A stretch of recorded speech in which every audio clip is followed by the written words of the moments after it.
Drama City Productions presents. You are plugged in for the Podcast Wrestling Society, where you can get dynamic weekly pro wrestling and MMA-related content.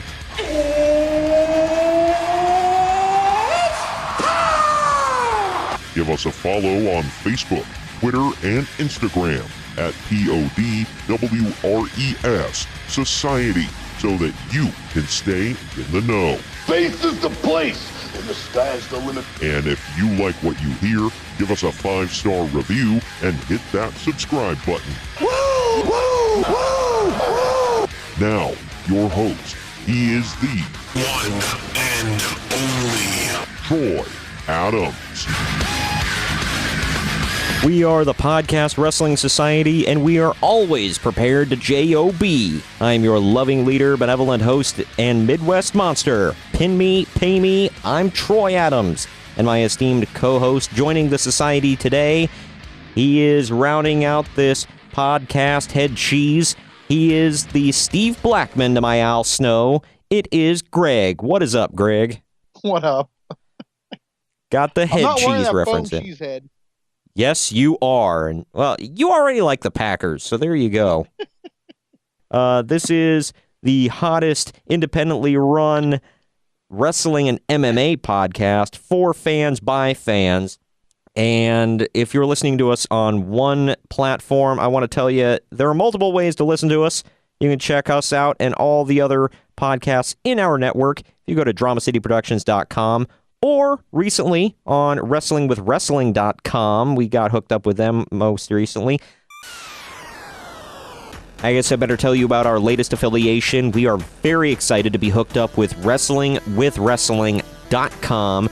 On the website, you can get your latest wrestling news from all across the world in WWE, Impact, New Japan, Ring of Honor, the Indies. You can listen to interviews with wrestlers like Brian Cage and Joe Hendry from Impact Wrestling, among many others. You can see international wrestling videos, and of course, you can listen to podcasts like this one right here. Also, the Triple Threat podcast with the franchise Shane Douglas, former ECW champ, baby, and the WWE Main Event Curtain Jerkin with friend of the show, Jacob Grandi. Definitely go to WrestlingWithWrestling.com. You won't regret it. You can listen to us on our home of Wooshka, iTunes, Google Play, Spotify, Stitcher, TuneIn, and YouTube. I'm still working on the YouTube thing. And then if you want to advertise with us, hit us up, advertisecast.com/podcast wrestling society, and definitely go buy our swag, our hot swag that may get you a date with a Mark chick. So now's as good a time as any to let you know about if you want the look, bro. And not the kind of look that we make fun of, but a good look, bro. Go to redbubble.com/people/podrest society and pick up yourself some Podcast Wrestling Society swag. We got t-shirts, hoodies, tank tops, mugs, travel mugs, clocks, phone cases, tablet covers, stickers, and there's a ton of stuff more. If you want something with our various logos and graphics on it that we don't offer, let me know, and we'll get it up there. There's a bunch of different stuff, pillows and blankets and scarves or whatever else. If you want it, we can try to get it to you. Just let me know on Facebook, Twitter, or Instagram at Podrest Society, and we'll get it up there. Definitely, like I said, check out redbubble.com/people/podrest society, PODWRES Society. All right, is that enough shilling of stuff there for the show? Yep, gratuitous plug. Done. In the bag. All right. Well, before we move on, we talked about this off air. I wanted to ask you on the podcast, what did you think of All In as a show? I thought it was pretty decent. What was your favorite match on the card? Oh man, probably the Kenny Omega match. Yeah, Omega versus Pentagon was probably my favorite. I just feel like for Cody and Magnus or Aldis, it was good, but I don't know. It was like this could have been better. No what they're both capable of. But it was good, though. Don't get me wrong. Right. I Yeah. could be nitpicky, too. Maybe not. Well, I mean, I don't know. I thought it was probably one of the better Cody matches I've seen in a long time. And I thought Aldis was great. We got to see a freaking diamond cutter, which was cool. DDP looks like he could still go. Oh, yeah. I mean, that whole DDP yoga thing is not just a gimmick. It's like literally a way of life for him. Yeah. It seems to be working. I mean, freaking look at Chris Jericho, man. You know what's funny was Chris Jericho. Baby. Chris Jericho's the only guy that I know of that can have both abs and a dad bod. Yeah, right? It's weird, but whatever. Anyway, yeah, so we'll talk more about All In later. There are some big stories to come out of that that we will get to. But let's get into all the news from the Big E, WWE. It's about that time, baby. Well, this one is both interesting and heartbreaking all at the same time. No pun intended. Local advertising is listing Shawn Michaels as the... Oh, well, I'm sorry. This is the next story about Shawn Michaels. But local advertising is listing Shawn Michaels as the special guest referee for Super Showdown's Undertaker versus Triple H match, according to Wrestling Observer Live listeners in Australia. Because they haven't already done that. Yeah, I know. It's like... Let's put it in the cell, too. What the hell? Go for it all. Yeah, I mean, it's cool and all, but at the same time, is it just me, or is this kind of like bastardizing what they already did by doing it again? Like once in a lifetime. Twice in a lifetime. But this time it's international, baby. I don't know. Whatever. This next story is the one that breaks my heart. Per Wrestling Observer, Shawn Michaels might be coming out of retirement for a tag team match on November 2nd in Saudi Arabia. The reason is because that's, quote, the big money show. Yeah. This is the same person that wanted Yokozuna to perform on the card. Yeah, I know. Well, this is, like they say this is a big money show, whatever. Didn't he... Correct me if I'm wrong, but I realize this is airing after, another Raw, but the Raw that I just watched, didn't he just cut a promo saying, do you know how many millions of dollars I've turned down to come out of retirement because I respect, the fact that you put me into retirement, talking to The Undertaker? But then they're like, hey, millions of dollars to wrestle in Saudi Arabia, I'll do it. Oh, because it's overseas and that country, I don't want to knock it or anything. Maybe it doesn't count. I don't know.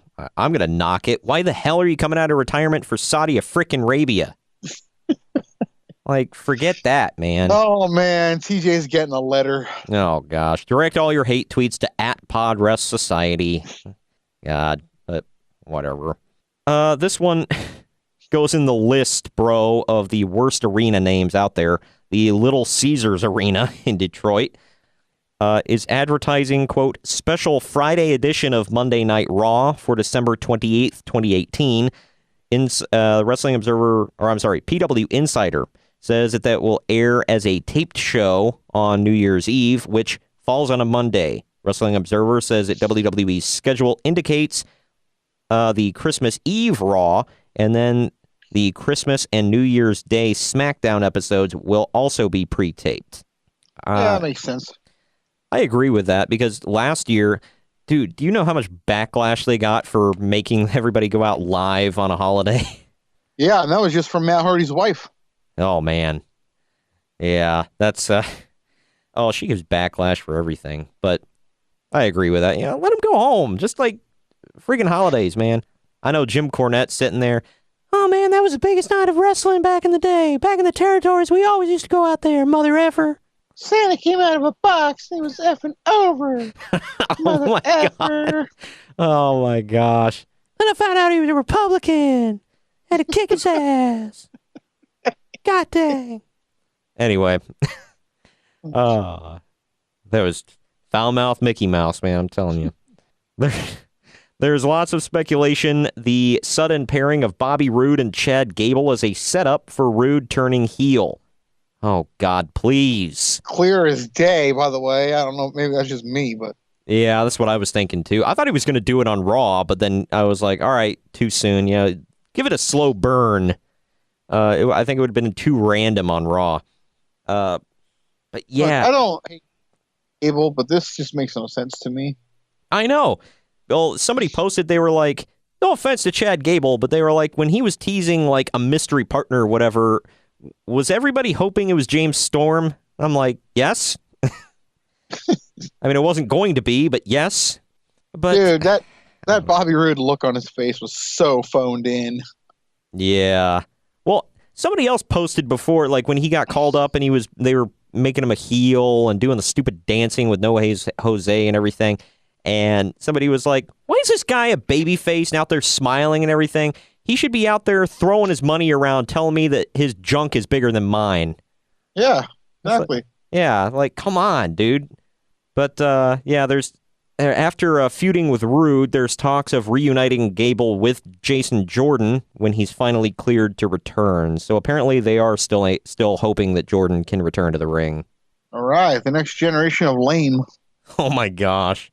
Well, hopefully, the only way I give a damn about Jason Jordan is when he's with Chad Gable. These next two stories are ones I'm looking forward to, and you're going to be there, so you're definitely looking forward to them. There's continued talks of The Rock versus Roman Reigns at WrestleMania 35, with the Wrestling Observer newsletter indicating that could depend on The Rock's schedule. Ooh. Good grief.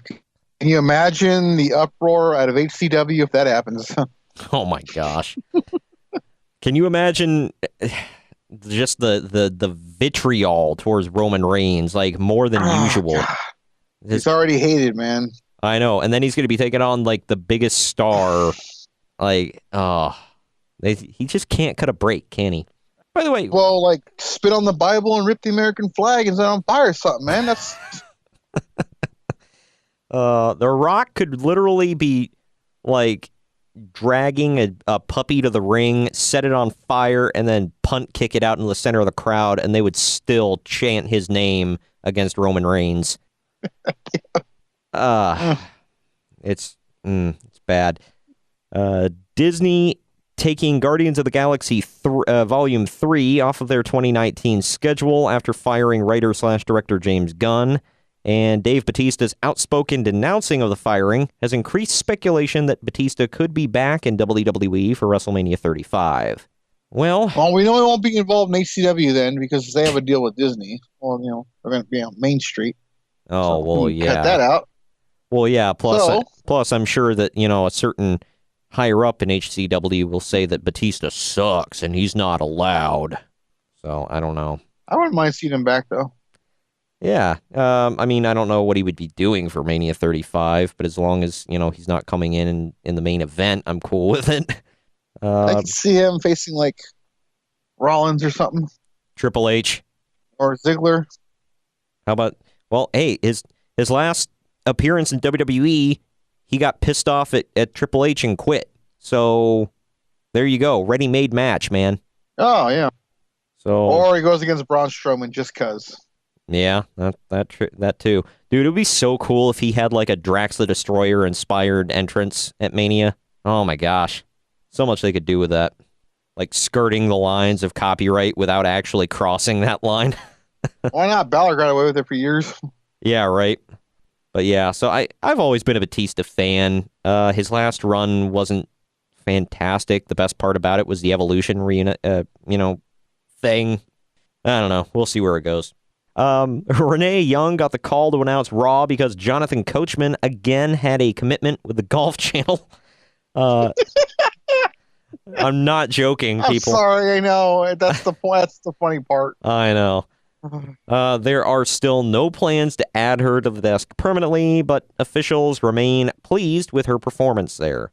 Yeah, because let's not put the talented female on the desk. Let's put him.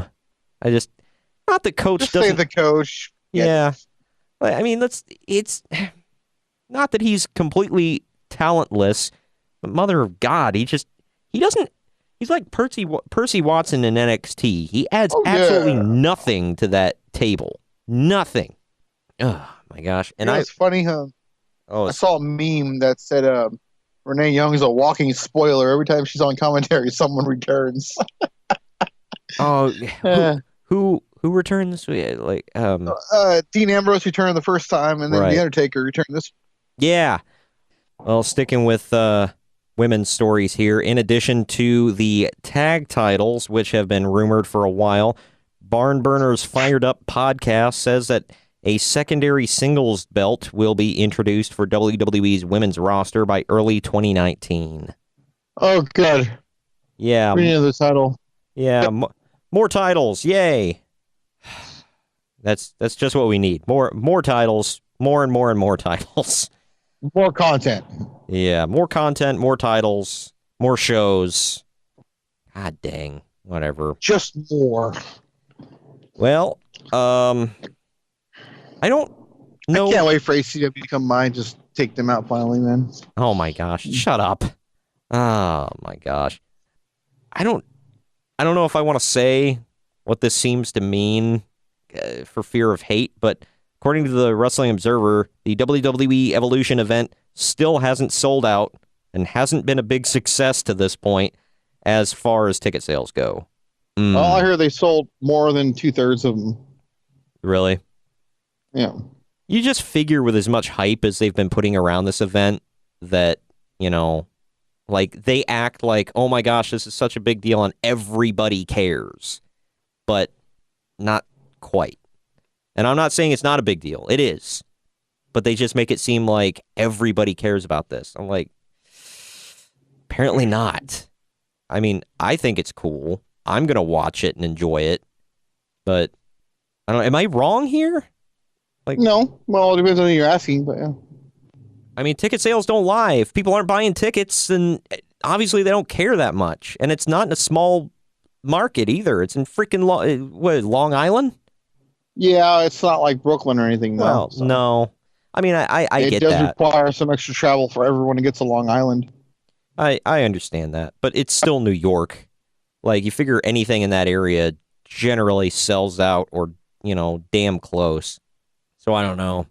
Man, maybe they need to have well, I don't know. Is Big Cass from Long Island? Maybe call him for a special appearance. I don't know. I feel like he's from Jersey. I don't know. No, that was Enzo's from Jersey. But well, they're gonna have oh wait, no, I'm sorry, she's Staten Island. I forgot the Princess of Staten Island. So yeah, that's one of the 5 boroughs, the ones that matter. Wow. Sticking with the women here, and let's going back to Super Showdown. I guess Charlotte Flair versus Becky Lynch has been announced for Super Showdown. Okay, so I guess they're having a rematch. Okay. This doesn't give everything away, at least. Yeah. I mean, they're not saying if it's even going to be a title match or whatever the hell. All I've seen is that it's official. Flair versus Lynch. Oh well, it's going to be a good match, so I don't mind seeing it multiple times.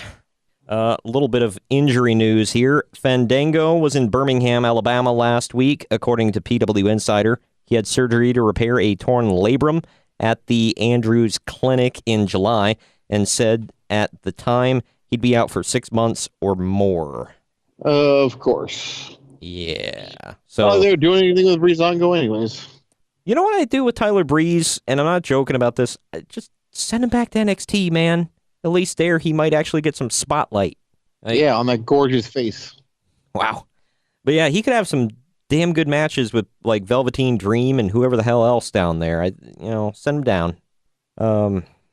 Also, Nia Jax was at the Performance Center this past week for physical therapy on her leg, according to PW Insider. Jax has denied being injured, but hasn't wrestled since July. Yeah. If you're not hurt, then why are you not on TV? Freaking Dana Brooke's been on TV every week, and you're not. Oh, plans are changing. Plans changed. Oh, God. Red alert. It's happening. Oh, my God. Okay, it's happening. Everybody stay calm. What's the procedure, everyone? What's the procedure? Stay calm. Wait. Everybody calm down. All right. I only got a couple more WWE stories here. This one is from Wrestling Observer Figure 4 Online. An oral history of WWE is in the works from the authors of I Want My MTV, the uncensored story of the music video revolution. Day Street Books, which is part of HarperCollins Publishers, has announced that Craig Marks and Rob Tenenbaum will be writing a tell-all book about the history of WWE. The press release from the project noted that Marks and Tenenbaum will have, quote, unprecedented access to Vince McMahon. A release date for the book has not been announced, but Marks told ESPN.com that they'll hopefully be done with it in 2 years. 2 whole years. Yeah. I really, like, if Vince McMahon has his say in it, how much of a tell-all is it really going to be? Or is it just going to be more Vince McMahon's spin on reality?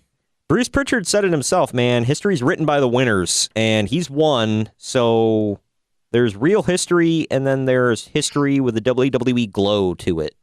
Add a little flavor. Yeah. Vince isn't going to give any, like, big, juicy details that we don't already know about. It's not going to happen. So, I mean, it's probably going to be a good book, but, if people are thinking that this is going to be, some revolutionary stuff, like, calm down.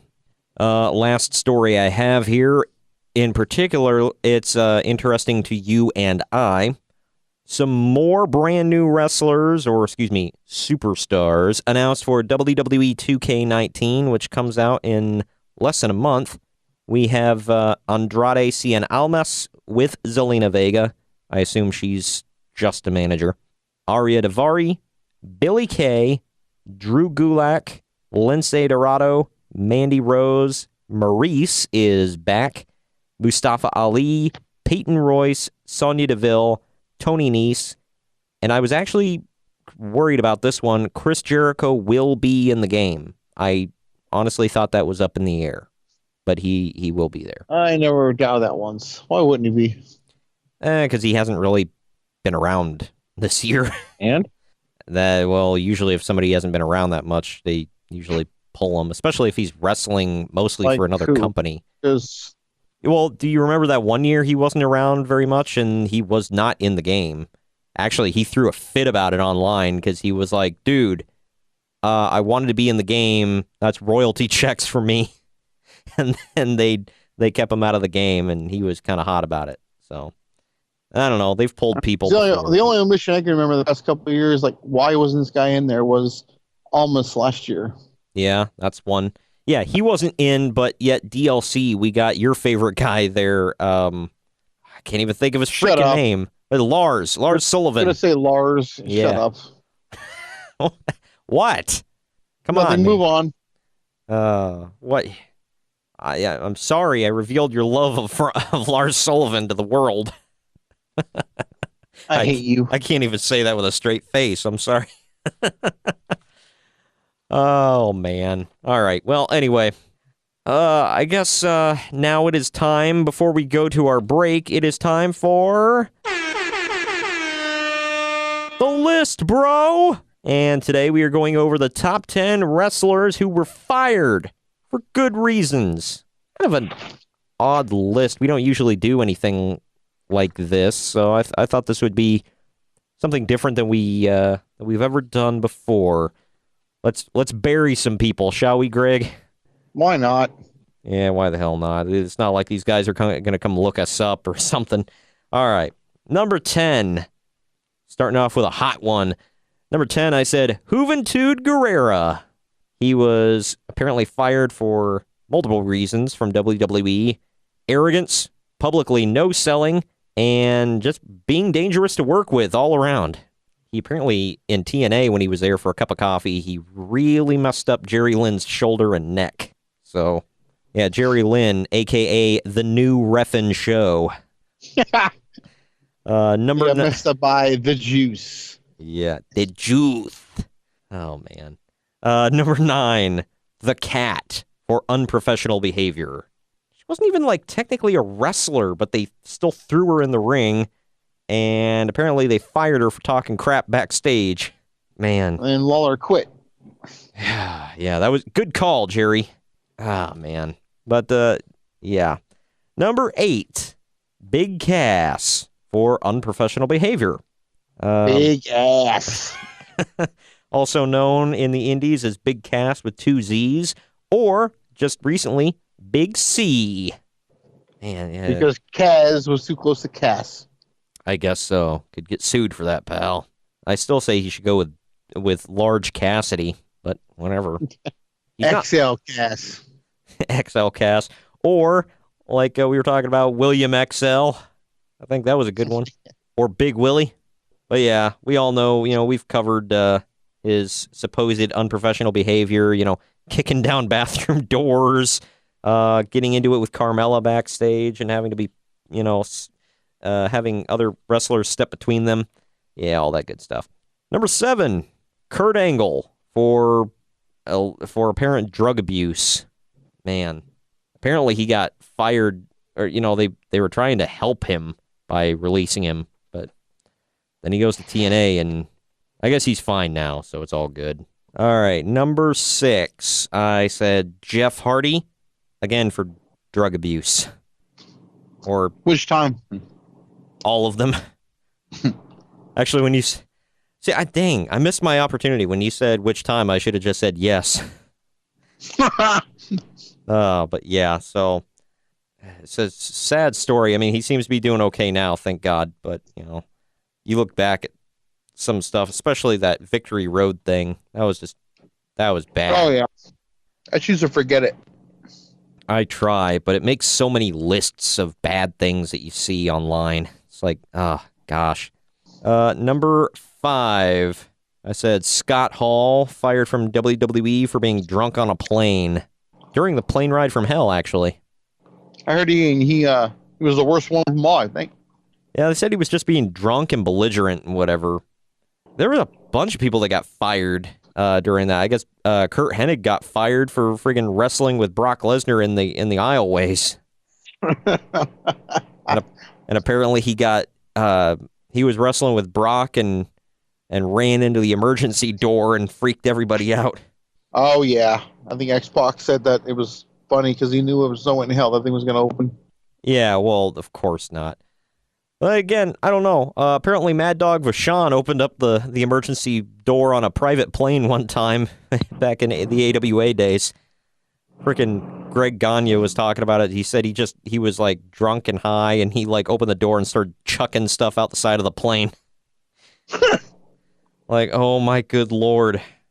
But yeah, of all the reasons, I guess, for Scott Hall to be fired, it's like being drunk on a plane specifically, and like, I guess Goldust was fired for being drunk and trying to sing to his ex-wife over the intercom. While he was naked. Oh my gosh. He was naked too? I guess so. I know they said Ric Flair was... well, I don't know if he was naked. I know they were saying he was hitting on the stewardesses like pretty hard. I know, shocker, but... let's see. Number 4...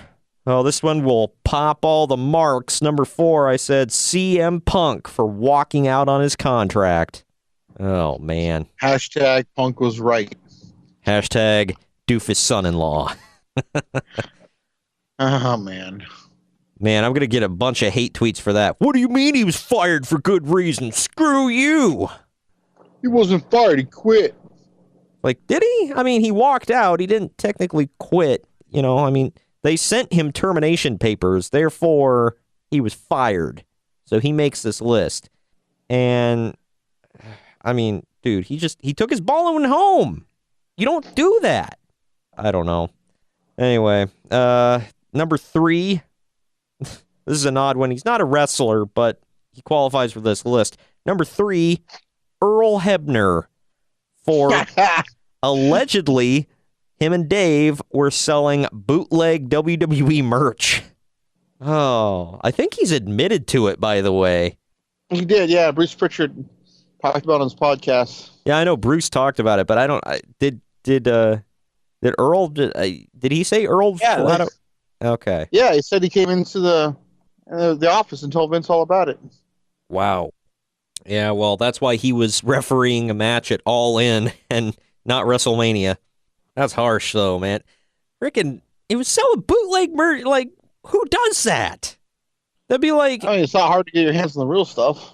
Yeah, I know. But that'd be like me taking the logo for my radio station, slapping it on a T-shirt, and then selling that crap on the street corner. Like, oh, man. Stupid. All right, number 2 and number 1 were the ultimate bad ones here. Number 2, the Ultimate Warrior for holding Vince McMahon up for money before SummerSlam. Well, I guess it's come out though, that he wasn't really fired at that time. More like a long-term suspension. Really? I thought he was. I thought from every story. No, he was still under contract. Bruce Pritchard said, and they just brought him back at WrestleMania 8. Wow, I thought they told him, "Go home. You're done." Yeah. Well, they did, but for a while. Oh. Done for a while. So was that one of them like hiatus things, like when Bruce was fired for a year? Yeah, right. Yeah. Oh, that's so. Which stupid. is funny because it was in that year that Bruce was gone. Oh wow, and he hated the Warrior, so it's kind of funny how it was both at the same time. I don't know, but what was that? SummerSlam '92, or am I getting 91. 91? Yeah. Okay. And then he'd be back at 92. Was that when? That was in England. Oh, in England. Okay. What WrestleMania was it where frickin' Triple H jobbed out to him? 12. 12. Okay. And what year? I'm getting my 96. Okay. Man, the thing about the Warrior was still in WWF for 1996. It's kind of crazy. But man, did you hear the explanation about that? Like why that happened that's not how that match was supposed to go. But like right before they went out, Warrior was like, "Here's what we're doing, kids. See you out there." Yeah, I heard rumblings of it. That's bad. But yeah, not to speak ill of the dead, but it's look at where they are now. So whatever. Yeah, look at where they are now. Triple H is about to take over. Triple H. Yeah, I was gonna say one's dead. And I didn't mean that, but yeah, I know. I don't mean to speak ill of the dead, but I think it's pretty well documented that Ultimate Warrior was not the greatest of people while he was alive. Don't say. Yeah, I mean they made a DVD about it. So, all right, but here we go. And number one, it's an odd one, but when you think about the severity of why it wasn't a major firing, but the reason why he was fired was major.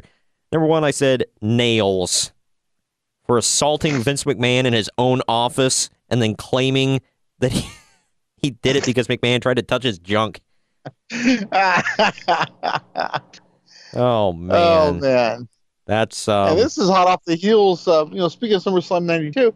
This is off the heels of him and Virgil selling out Wembley. Oh my gosh, you freaking said that. I just shut up. Well, I guess wasn't this the whole argument? Wasn't it about his SummerSlam pay? Yeah, I think so. Well, hey, I guess when you sell out Wembley Stadium, you expect some Hulk Hogan money, but it didn't come. Well, yeah, him and Virgil put the asses in the seats that night, man. This can't be stressed, okay? I heard the Queen wanted to be there to watch this. Oh, who? Well, yeah, that was a match befitting royalty.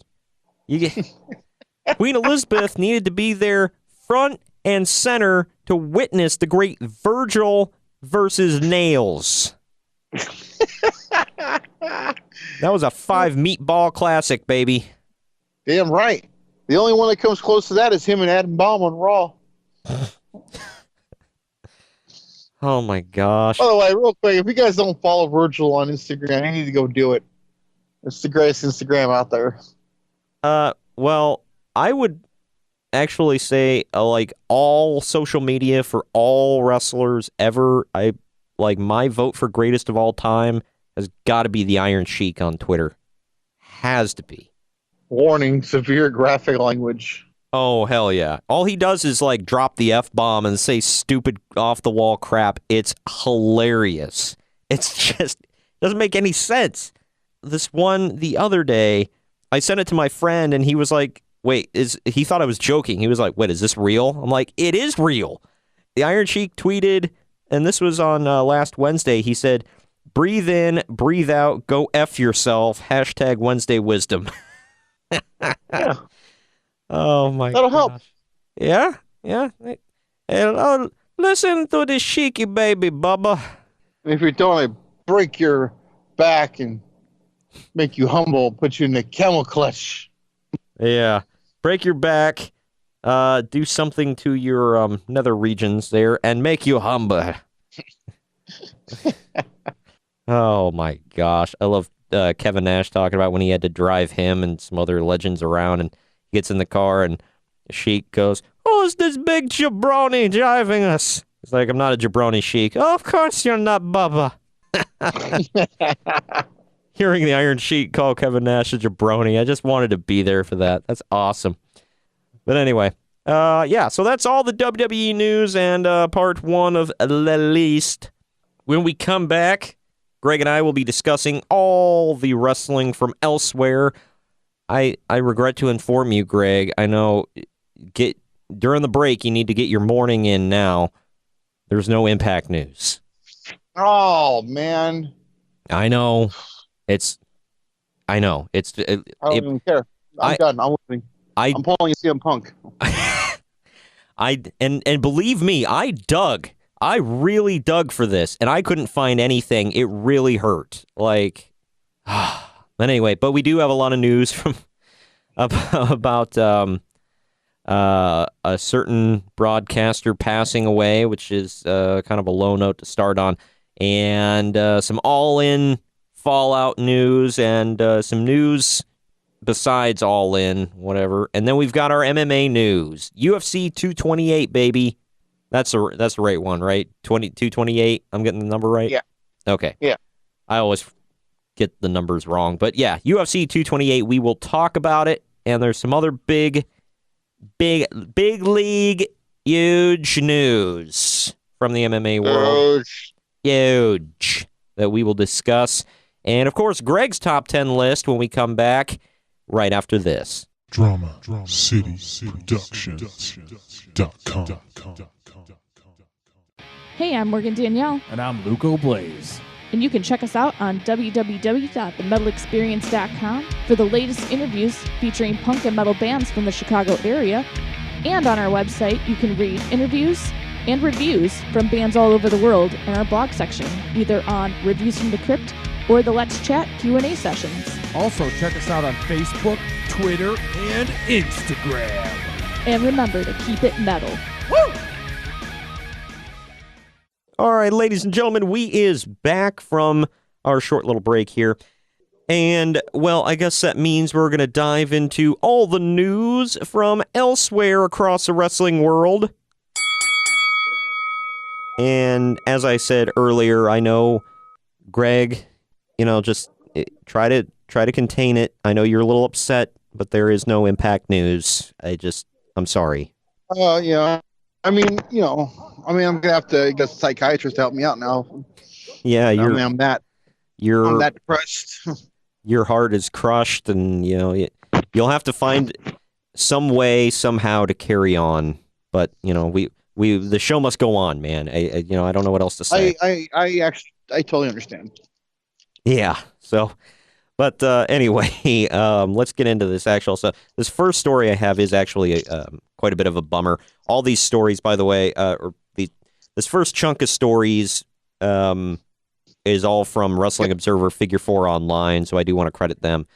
Former Ring of Honor broadcaster Mike Hogewood, I think, or Hogwood. I'm not exactly sure to pronounce his name. I feel bad, but he has passed away at the age of 63. Wow. I don't know if you remember him. He was one of the very first when they got on TV, HD TV, I think it was, or HD Net. I'm sorry. I probably heard him. I just can't place the. Yeah, it used to be him and Dave Prazak were the team, and he was I know the guy, I know the voice. Unfortunately, I don't know how to pronounce his last name. I believe it's Hogewood. But yeah, he has passed away at the age of 63.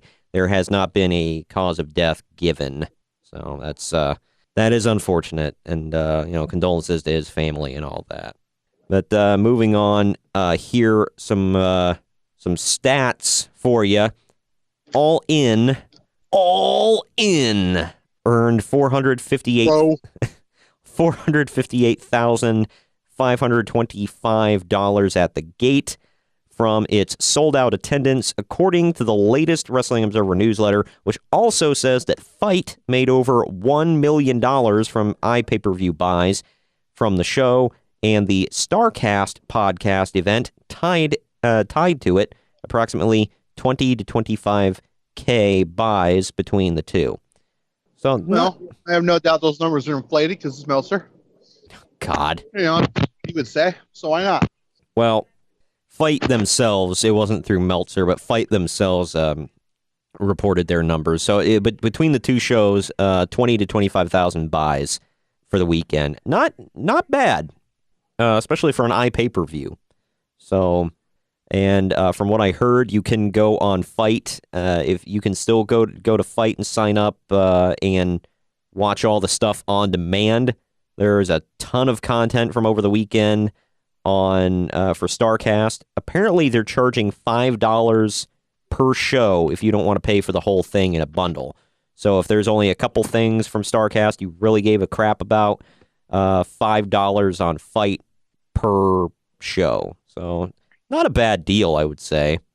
And I've never heard of a convention being broadcast on pay-per-view, so it's pretty cool that they're doing something like that.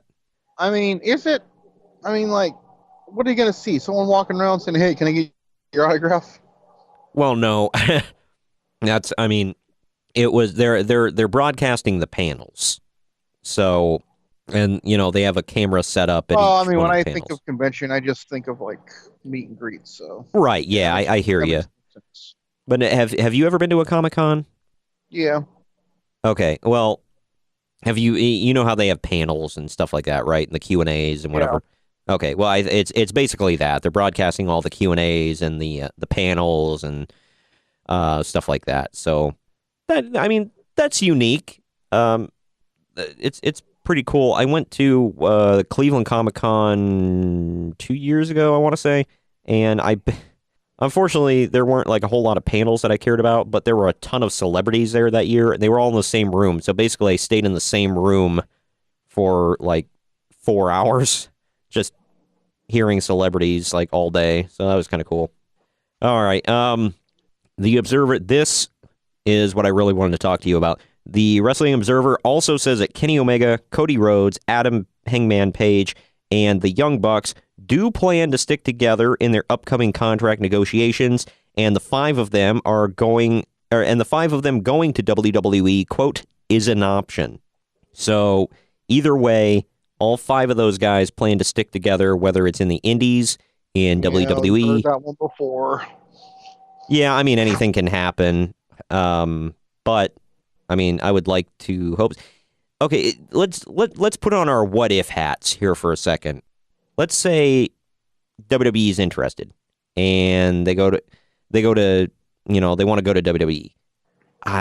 They said, well, we stick together. Does that mean they want to go in as a group, or as some iteration of the Bullet Club, and they change their name or some crap? Well, yeah, I'm pretty sure they would be together. It would be stupid not to. Yeah. Well, I'm actually curious about this. Who owns the name The Bullet Club? Last time I heard it was Japan. Does Japan own it? Okay. I think so. And I think that the Bucks own Elite. Well, I guess either the Bucks or Mattel. Someone owns Elite. I don't know. Well, I would assume. Well, that works out because Mattel makes WWE toys. So if they come in, I guess they could go buy the Elite. That would work. They've already got marketing on it. WWE could, lease it out from the Young Bucks. So, I don't know. Anything could happen with that. Don't get me wrong. Well, Jim Ross fully believes that none of them will be at the Madison Square Garden show. Really? The reason I laugh is because, let's be honest, that show is built around those five. Basically, yeah. Man. Well, here's another interesting thing about this, and we'll expound upon this here in a moment. Do you notice who's not in that group of five? Yeah. Yeah. Well, let me read this next story, and we'll get into that real quick. According to Dave Meltzer and Brian Alvarez on Wrestling Observer Radio, the main event 6-man tag match of All In was supposed to be 28 minutes and was cut to 12 after both Hangman Page and Joey Janela and Marty Scurll and Kazuchika Okada went long. So I guess Skrull completely denies that. Yeah. Well, I don't know. So wait, hold on, real quick. So are you telling me that they're working Uncle Dave? Is that what you're telling me? I don't buy it. Maybe Skrull is. Maybe Skrull's not high on him like the other 5. I don't know. 4. I don't know. Well, and this next story, I guess, ties in as well. A major factor in All In's time issues, which were plain as day, was Marty Scurll and Kazuchika Okada going 12 minutes over. If you want to hear more about that, I talked about it last week on the podcast. Go check it out in the archives. Now available in the archives. Yeah, now available in the archives. The production team was said to be, quote, losing their mind, trying to get them to end the match with, quote, painfully obvious signals, says PW Insider. Heat over the time crunch led Scurll to decide not to come out for the post-show curtain call and speeches, according to the Insider. Oh, man. I'll tell you what. And people are putting different spins on it. They're like, okay, was it Scurll or was it Okada? I mean, there are two people, and it is true. There are two people involved in this I said the same match. thing. I think it's really unfair to go, oh, Skrull went over. Did he? Yeah. Did he? Yeah, both of them. I get it, both of them. I mean, that's the obvious choice. It probably is. But to just flat out say it, though, that's kind of messed up. Yep, I know. Well, people, and somebody brought up, they were like, okay, how much of this is, man, Scurll went over time, and how much of it is nobody tells the Rainmaker when to go home? yeah. So, I mean, it is true. So, I don't know. But the thing is, I don't recall hearing any of this about Okada over in New Japan. So, but then again, I mean, I guess the same can be said for, did they feel, oh, well, our boys run this show, so we have more leeway? I don't know. Yeah, it's an option. And I understand. Because they do. I mean, it's literally their show. Yeah. But at the end of the day, they ended up, I mean, you think about it, the Bucks were 2/3 of the people funding this damn show, and they got screwed with their time.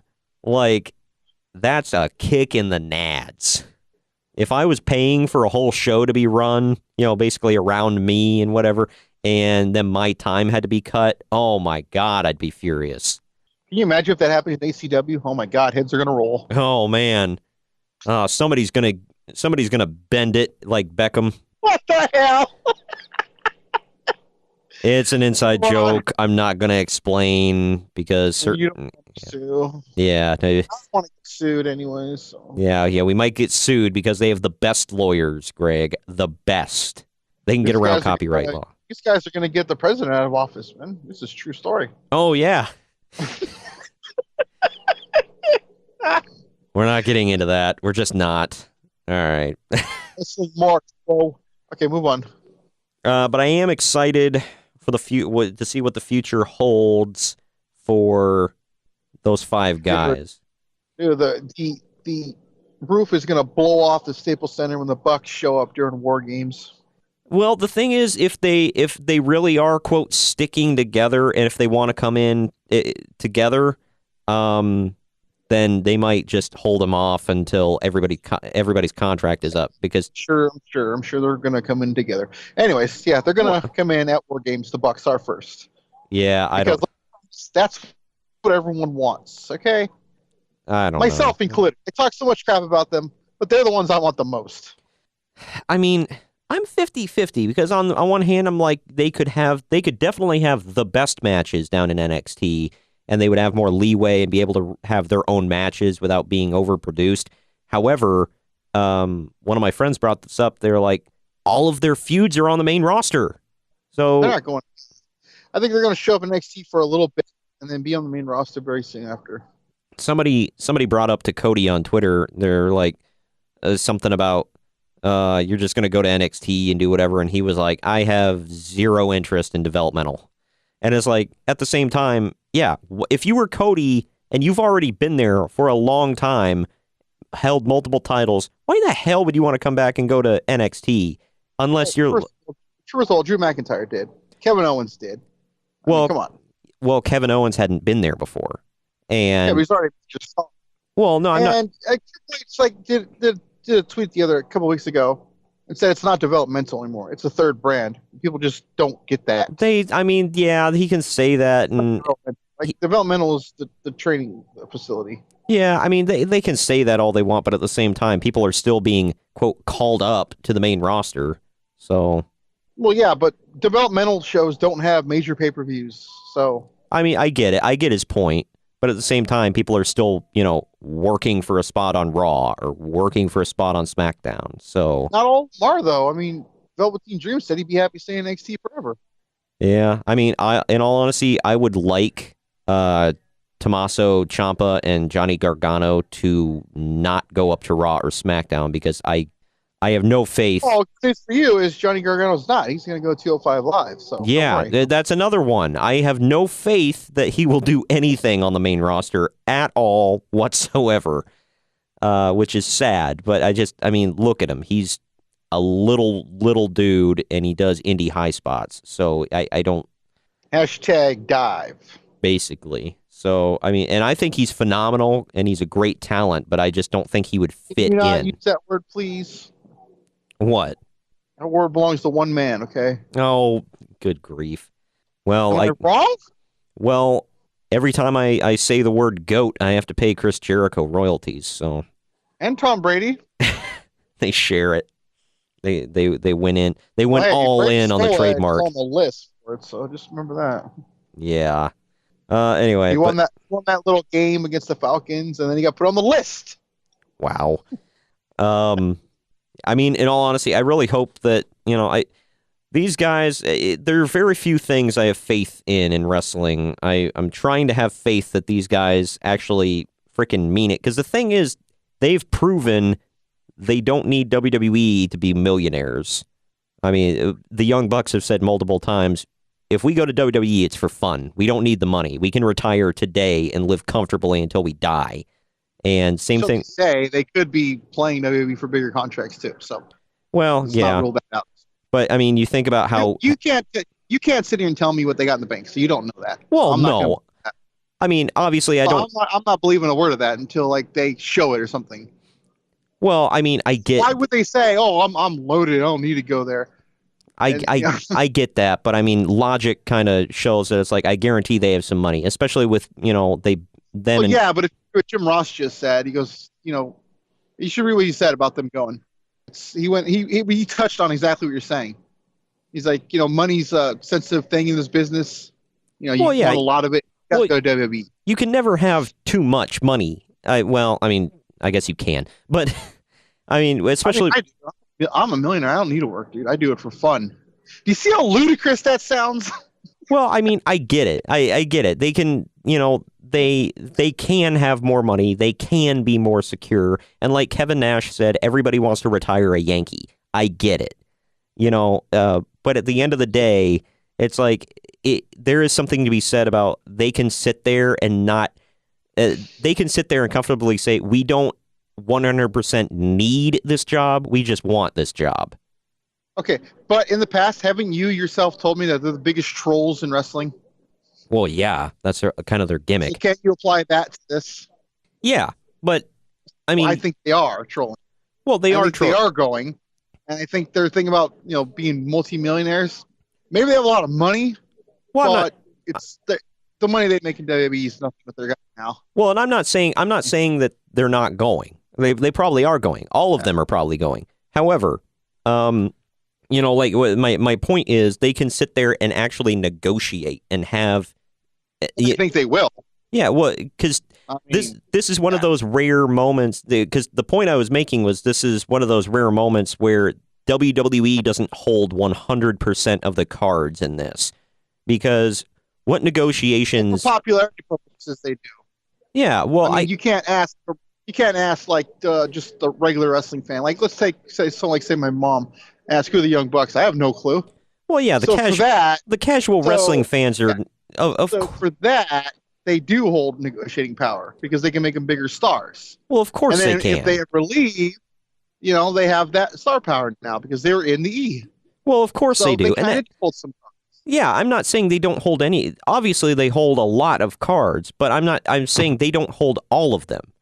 Because the Bucks. No, they definitely don't. I mean, at least with Joe Smith, they do, but not with the Bucks. I get it, and I agree. Yeah, that's what I'm saying. Because even with with like a Kevin Owens, Kevin Owens and a Sami Zayn. I mean, yeah, they were popular on the Indies. I'm sure they made some good money on the Indies, but it's nothing compared to what they're doing now in WWE and how popular they are now in WWE. The Bucks are have marketed themselves fantastically. They ran. I might say better than any non-WWE guy ever. Absolutely. Like I don't even think that's a contest. Them and Kenny and Cody came along for the ride. I think, Yeah, Cody brought some. Well, Cody is a perfect example of what I just said. He was a product of WWE, and he's got the name, even though he can't use it. They know who it is. Yeah. So I don't use him as an example. However, it just added it to the Bucks. Yeah. Well, yeah. So all those guys, I mean, they've marketed themselves fantastically. They just went in on the biggest wrestling. They bankrolled the biggest wrestling show in independent wrestling history. They've made all this money. They were involved in StarCast, which was a huge success, and all this other stuff. And so yeah, they don't need WWE. They want WWE, and WWE can make them bigger. They kind of do in a little way for their legacy. Yes, they kind of need it. Well, I mean, if that's something that's they want to be icons, they need it. Yeah, I mean, if that's something that's a big deal to them, then yes. But I'm talking like as far as financial. I mean, at what point? Okay, let's say they're loaded. That should be their next thing is notoriety. Yeah. Well, money, fame, notoriety, and they kind of do need WWE in a sense. In a not way, like a financial sense, but like. Well, even I mean, with All In, they proved. I mean, I realized that All In was mostly centered around, hey, the guys bankrolling the show are also going to be headlining it. But at the same time, they proved that if they ever decide, we're too banged up and we can't do this anymore, and if they couldn't get into WWE, let's say, they could have backstage work, and they have proven they have enough money where they could, if they wanted to start their own promotion, independent promotion or something like that, and they have enough hookups now in the industry where, they could have another form of income if that's what they needed. So, but imagine them going to WWE and getting the experience, maybe even better, and stuff like happening All In wouldn't happen. Well, I'm not, and don't get me wrong, I'm not arguing against WWE. No, I know what you're saying. My point is, I'm not arguing either. I'm just saying my point is, they're for sure going. Okay, and I'm pretty sure they will at some point. If they don't, then I'll renege on what I said. Maybe they have millions and millions of dollars, don't need it. But I still think they're going because I think, pro wrestling, your legacy is not complete until you go to WWE, or not. Well, the thing is, they can always be richer. They all, the Bucks have kids and wives. They can always put more in the bank for their families. I think Cody's got a young wife and whatever that she can take care, or that he can take care of. So I mean, anything can happen, and you can always have more. I definitely don't think their line's going to go away, because like Paige has her own line at Hot Topic just as they do. So clearly that's not going to be a thing. Well, I think that's what a lot of people are thinking, oh, they're not going to have their elite line anymore. Well, yeah, they will. And now they'll have more mainstream ones. This is only going to help them. Well, the one thing I did funny find that out. I'm arguing this because I talk so much crap about them, but they belong in the WWE. I said the same thing about Alistair Overeem in the UFC. I talk so much crap about him, but like he's a huge star and he deserves to be in the UFC. Yeah, like him or not. I don't care what you think of someone. They belong in the WWE. Yeah. Maybe like they should be. Right. Well, they're huge names. It's funny. And again, I can bash them all day long, but they're major names in pro wrestling. Well, getting past all that stuff. PW Insider, I've got two stories that they're not connected, but they're similar, and they're very unfortunate ones here.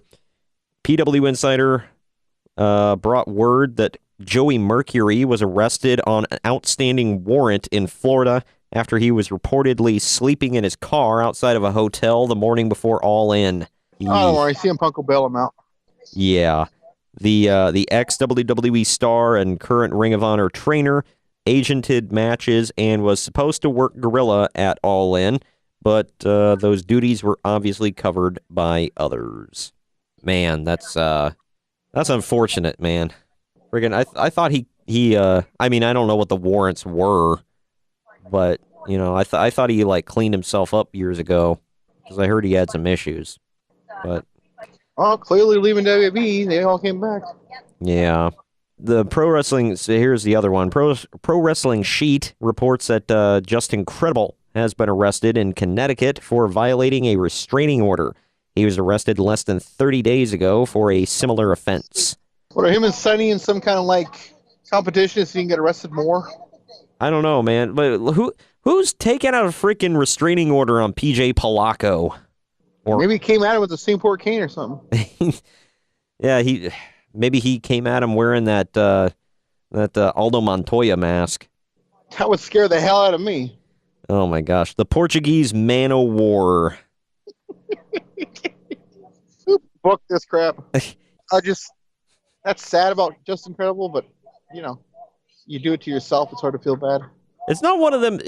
I'll say it's sad, but it's one of them where I'm not shocked per se. I'm more like, come on, dude. You know, like kind of like look at the positives too. It's like he didn't kill anyone. Yeah, that is true. He most certainly did not murder anyone.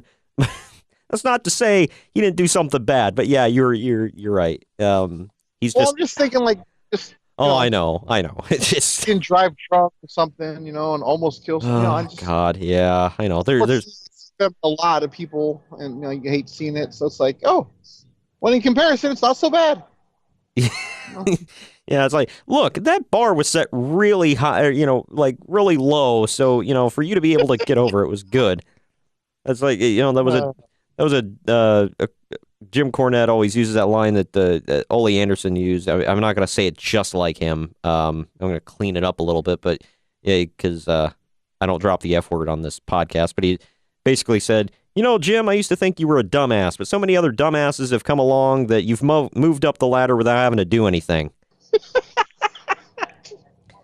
So there you go. That was a low. That was a low bar, Justin, and you managed to jump over it. All right. Well, do you think we're done enough with our? We've done enough with our scripted pro wrestling. Moving on to some shoot sports. Shoot, man. Oh man. Anyway, let's move on to some MMA, shall we? It's on. UFC news. Well, all MMA news.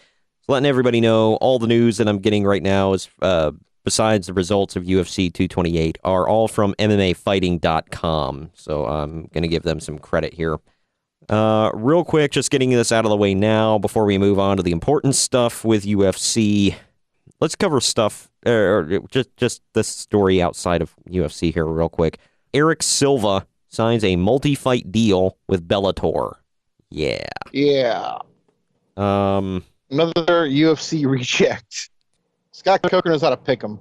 They've become the Impact of the MMA world. Yeah. Let's see here. Apparently, right before going to Bellator, he wrestled for Legacy Fighting Championship or Alliance, excuse me, LFA. I don't know what the hell. He was decent in UFC, but not good enough. Yeah. Well, obviously he's in Bellator now. Yeah. Oh, burn. All right. Let's get into the big stories here. We'll end on kind of a funny one that we can have some fun with.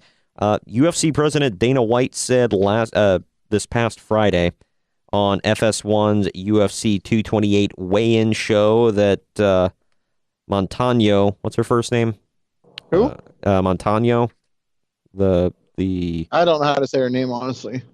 Okay. But yeah, she got stripped of the title. Yeah, she was stripped of the Nico, I believe. Nico Montano would be stripped of the UFC Women's Flyweight Championship after she was taken to the hospital Friday morning, stopping her weight cut short. Montano's title defense against Shevchenko was canceled later in the morning. White told interviewer Megan Olivey that the flyweight title is now vacant and Shevchenko will fight another opponent for the belt in the near future. A championship, pal. White said that the title bout will happen before the end of the year. So stupid, they're supposed to fix this whole weight cutting crap. Mm-hmm. These they're all men, women. They're all like cutting weight to make weight that's like two divisions below their natural weight, so they can be bigger than their opponent. Yeah, but it's killing them. Well, and the thing is, obviously, she waited way too long to start her weight cut because it was so bad that she went to the hospital. Maybe not, because this has been happening to a lot of people. And this has happened like enough to where it's like, okay, clearly you're not able to cut weight. Why are you in that division? Yeah, I know. Obviously, she's bigger than flyweight. I don't know what's the next weight class up. Well, see, this is the thing about Cyborg. People all talk crap about her because she wouldn't go down to 135. She couldn't without like doing something drastic. Yeah. That's why she couldn't make weight to fight Ronda, because she'd have to do something drastic. Yeah, they would have to do like a catch weight fight. Well, no, Ronda was a natural 145, and she didn't want to fight her at there. She wanted to fight her at 135. Well, she ran from her. Okay, yeah, I was going to say Ronda. Ronda would have got. But the point is, though, like, Cyborg won't do that. She won't get drastic. It's gonna that can take years off your life. You know what that does to your kidneys and liver when you do that crap. Oh, I know. Yep. Yeah, they have. That's freaking wrestlers in high school do that crap all the time. It's not healthy. Yeah. Like they can't do it in California anymore. Now, really? Like, they're getting checked weekly, and they have to be at a certain weight every single week. Wow. So that's why there were no weight problems on the card we went to in LA, because everyone got checked like weekly. They need to implement that everywhere. Yeah, I don't disagree with that whatsoever. It's not safe. And one of the people that as much crap as you and I talk about, and one of the guys in the media that rails against it the loudest is Dave Meltzer. He's been railing against this for years. Yeah, because he's much bigger of a jerk he is. I don't think he wants to see anyone die. No, and I don't want to either. So like, just stop. People have died from this. So yeah, and it's pathetic. Yeah. Real quick, statistically, more people have died from this than fighting in combat sports. Think about that. More people are dying from cutting weight than getting hit in the head. Come on, man. That's insane. That's a problem. Yep. Yeah, it's insane. That's why I kind of worry about people like in the movie industry, people like Christian Bale. I mean, yeah, he had to get ripped and all that for Batman. He dropped like a dangerous amount of weight for The Machinist, and then he put on a bunch of weight when he was in was that American Hustle. So yeah, it's stupid. Yeah, same thing with crap, can't think of his name now. I'm blanking. He's in the Lincoln commercials. Help me out here. Matthew McConaughey. Oh yeah. He dropped a dangerous amount of weight for a couple different roles. So. Well, that's so he can take his shirt off. Well, he was in good shape for that, and then he went anorexic. It's not good. It's not healthy. It's bad. Not good. See, jammed it in there. Got it in. I hit it. But yeah, so Nico Montano stripped of the women's flyweight championship, and Valentina Shevchenko will be, I guess she is officially the number one contender. There is no word yet on who she'll fight. On the other side of the coin, too, do you know how disrespectful that is to your opponent? To not make weight. Yeah, they make weight. They're training for you. Yep. All of a sudden, and not only that, she's a challenger. Yep. It's like she's waiting for a title. And now the one with the title, you know what? I screwed up and I'm going to the hospital. The fight's off. Yeah, this was after. Glad Dana White stripped her of the belt. I'm so glad. He needs to do that to anybody that can't make weight. Yeah. You don't make weight, you get stripped. That should be it. That's not harsh at all. Yeah, that's why I don't think Yoel Romero should ever get another championship fight in his career. This guy's missed 3 freaking title fights because of weight. Come on, man. And then he's still calling out champions. No. Just no. Never. At this point, the only person he's ever going to fight is Daniel Cormier. Oh, man. Cormier would destroy him. He'd still miss that weight, too. Oh, I know. He'd find a way. But freaking, man, I don't know. And this was after, or like during media day, Nico Montano came out and she said something along the lines of, "Oh, you're crazy if you think I'm not going to be in that fight." And then she's not in the fight. Let's say she would have been after all that. Mm-hmm. Would she have just gone down like 10 seconds? Quite possibly, yeah. If she was already, if she was putting out that much effort to drop weight, then yeah. I mean, it's not good. That's not healthy for you. It's not good. Just ask Brock Lesnar. I mean, I'm sure that affects him because he naturally walks around at like an ungodly weight. Yep. The only ones it doesn't affect are like 135 and under. Yeah. I think I heard something about Mighty Mouse had to gain 5 pounds to make his weight, and he's like the lightest he can be. Wow. So, that's crazy. That's funny though. It's just, yeah. I mean, they think it's an advantage to be like naturally 200 pounds, but want to fight at like 185, 165. Like, that's so stupid. Well, speaking of Mighty Mouse, somebody he faced in the past here, John Dodson versus Jimmy Rivera, was elevated to the main card on the pay-per-view after the cancellation. It shouldn't have been, because that was the worst fight of the night. That was the only, for the record, that was the only fight that went to a 3-round decision on the card. So, and God, it sucked. That was the only fight that went to the 3rd round.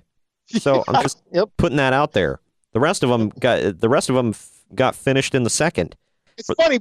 Off air, we were talking. You're like, oh, this might be, well, what, hour and a half, 2 hours? I'm like, no, they always go 3 hours. Nope, went 2 hours and 10 minutes tonight. Yeah, they don't work by the hour, man. Right. Yeah, they don't work by the hour. I'll tell you what, I will say the main event almost made it into the 3rd round, but not quite. We'll get to that in a moment. I'll cover the rest of these stories here in a moment while we are on UFC 228. Going through some of these real quick. Welterweight fight. I'm not sure. Was this the one you said you didn't know? It was Abdul Razak Al Hassan defeated Nico Price. I'm just going to tell you this. The Jim Miller fight and Diego Sanchez fights, they're the ones that I cared about on the undercard or on the prelims. Everything else. Well, I was going to say this was on the main card. This was like the opener. And yeah, I didn't know who the hell these guys were. I think this was the opening fight. That's right. This is the one that I think Matt Jackson tweeted about. KO. Yeah. Oh wait, no. Yeah, this is the one with the amazing KO with the kick. This one. No. Yeah. See. No. Yeah. Okay. That's no. That. Okay. No. That was Jeff. Yeah. I'm sorry. This was Jeff Neal and Frank Camacho. That was the one that ended with a head kick. That was on the. Camacho was getting the hell beat out of him, and then he did this Hulk up thing. He just went ah, and he came out and he came at him. Started throwing punches and he got kicked right in the head and was out like a light. Like, the guy didn't even go to mount him either. He kicked him in the head, knew it was over, and the ref just stepped in. Yeah, I saw that. I'm like, mother of God. It was sick, man. But yeah, that may be the knockout of the year. Yeah, could very well be. Looked like it. Twitter blew up about it. But Al Hassan defeating Price, he beat him in 43 seconds with a punch, KO punch. So that, like I said, they're not working by the hour, man. However, this one, apparently they felt like they were. Jimmy Rivera defeated John Dodson via unanimous decision, 30-27, 30-27, 29-28. Yeah, some moron thought Dodson got around. I don't know. Keep in mind, people, John Dodson is a former contender for Mighty Mouse's championship. So, yeah. You're going to have to help me with this one. I don't even know if you can pronounce this guy's last name. I've heard some stuff about him online, some hype around him. I think I can pronounce his first name. Zabit. Yeah, he's got a really long Russian last name. Yeah. Magomed Sharipov. It's not Nurmagomedov. Yeah. I was just going to say Zabit. Is that it? Is it Zabit or Zabit? Yeah, I think it's Zabit, yeah. Okay, Zabit defeated Brandon Davis via modified knee bar submission in the 2nd round, 3 minutes, 46 seconds. I've heard some hype around this featherweight Zabit, so I don't know. Yeah. Is he? Everyone's saying he's the next guy, and he proved it. So, who's featherweight champion again? At the moment, I don't think there is one. Okay. Wait, is that the division? Yeah, it was Max Holloway, I think, and I think he got hurt. I don't think there is one at the moment. Okay. Yeah. I'm seeing featherweight. Here we go. Yeah, Max Holloway. But I don't think he's a champ at the moment because he had pulled out the last fight. So I don't know if there's an interim. There's no interim champ, but he might not be the champ. I don't know the official ruling on that. I don't know. From what I'm seeing, he's the incumbent champion as of right now because he's at. Oh yeah, he technically is, but we don't. He won it in Rio de Janeiro. Hey, which oddly enough is the same place where the Intercontinental title was won by Pat Patterson. The French Canadian won the Intercontinental title in Brazil. Yeah, wink, wink. He quote won it in a quote tournament in quote Brazil. But yeah, we'll go with that. Next fight. Do you know who the women fighting tonight were from the strawweight division? I can't pronounce her name, but Jessica. I know who she is. I watched. Yeah. I know both Andrade, but the other Carolina, can't say her last name. Yeah, I knew them both. Kowalczyk, I think. Something like that. Yeah. But anyway, she got Carolina 2K, we'll call her. She got knocked out in the first round, 1 minute 58 seconds. I was in a bunch of tears. Yeah, she got knocked out by Jessica Andrade. It's okay, though. Don't worry. Our date is still on for tomorrow, so we'll be fine. I figured you'd like Andrade. The name says it. He's not quite Almas. Oh, yeah. Well, yeah, if Andrade was her first name and it was a he, then you'd totally be like, come on. Now there's anything wrong with that. No, no. There's nothing wrong with that. Good Lord. The moment we all came here for the main event, Tyrone Woodley defended the welterweight championship against Darren Till, the undefeated Darren Till, until Saturday. Until now. Yeah. Woodley won via submission in the second round, 4 minutes, 19 seconds. Hooey. First round sucked so hard. I'm like, oh, here we go. Another Woodley. And then all of a sudden he turned it up, hit him with a fist, never looked back. Oh, yeah, hit him with the fist. Was it the same fist that John Cena used in China? No, it was pretty close, though. Not quite. He hulked up and just hit him with the back fist. Wham! For those of you that don't know what I'm talking about, just go check it out on social media. It's called John Cena's sixth move of doom. Mother of God. But anyway, yeah, so you and I were both fully expecting Tyrone Woodley to just come out and suck again. But yeah, and then he turned into the Woodley of old, which is good. Yeah, but then you were talking about Cormier kind of ruined it at the end by saying he was like one of the greats. So one of the greatest welterweights of all time. Like, Cormier, shut your mouth. Yeah, it's like, calm down.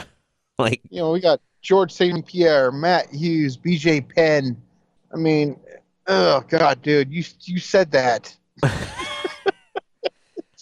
Well, it is Daniel Cormier. He says things. But yeah, that was UFC 228, people. Then at the end, like, oh, Woodley, who do you want to fight next? He goes, well, whoever I call out never comes to fruition. Dana White already said that Colby Covington's next because he was the interim champion, but now he's not the interim champion. And it's probably going to – Colby Covington called him out on Twitter like a couple minutes ago. If you go – well, I'm not going to hear it right now, but TJ, if you go right now, you'll see it on his Twitter. He goes, let's do this in the Garden. So – and the Garden doesn't have a main event yet, so there you go. Oh, it's awesome. And it'd be a short drive to the White House for Colby Covington. Oh, yeah. He'll lay that belt on Trump's desk. He's done it before. There you go. So he wants 2 titles, eh? Or is Woodley moving to his division? Yep. Oh, man. No. He was welterweight champion when Woodley was injured. Oh. And now he's back, and for some reason he's just not the interim champ anymore. So there's just one champ, but he gets the next title shot. So. Okay. Well, there you go. Well, looking ahead a little bit here, because we're not going to run down the cards, just kind of looking to see what's coming up. You know, the one we've all been waiting for, 2 years in the making. October 6th, we're getting it. UFC 229 live from the Las Vegas Metropolitan Arena in, I'm sorry, the T-Mobile Arena, which is part of the Las Vegas Metropolitan Arena. That's in Paradise, Nevada. And it is Khabib Nurmagomedov versus Conor McGregor. The notorious one. Oh, yeah. The mobbed up one versus the notorious one. Oh, man. Let's run down. That fight is going to be crazy as hell, man. Oh, yeah. We got, some of the fights we got the main card right now. Michelle Waterson versus Felice Herrig in a women's strawweight fight. That's another one I've been waiting years for. Yeah, that'll be good. So, it's going to open and close with two really, really anticipated fights for me. Yeah, there's another fight as well I'm looking forward to. This one, I don't know either one of these. It's a men's heavyweight fight between Derek Lewis and Alexander Volkov. Derek, the Black Beast Lewis is what he calls himself. The Black Beast? Yeah.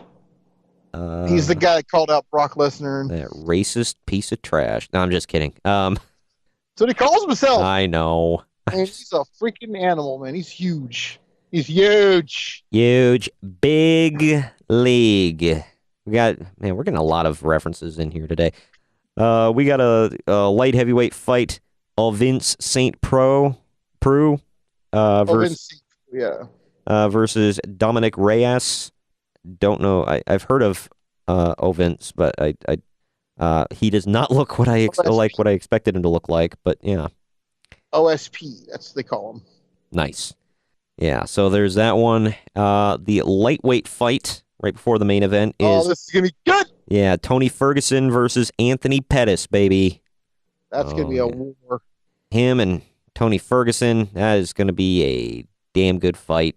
And then of course, Khabib will defend the lightweight title against Conor McGregor. Who 2 lightweight fights in a row, man.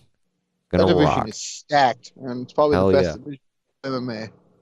Yeah, looks like. So the Ferguson Pettis fight. Do you think the winner might have claim to a fight against the winner of the main event? I don't know, because I think that Nate Diaz, should he win in the Garden the month after, will probably face the winner of that. But I would think the winner of that gets, yeah. But they're going to go with the money fight. And why wouldn't they? Because everyone wants to see McGregor Diaz 3. Yeah. And nobody's ever handled McGregor the way Nate Diaz has. Nobody. Well, we'll not even Mayweather. Damn. I mean, Diaz made him look like a punk. Nice.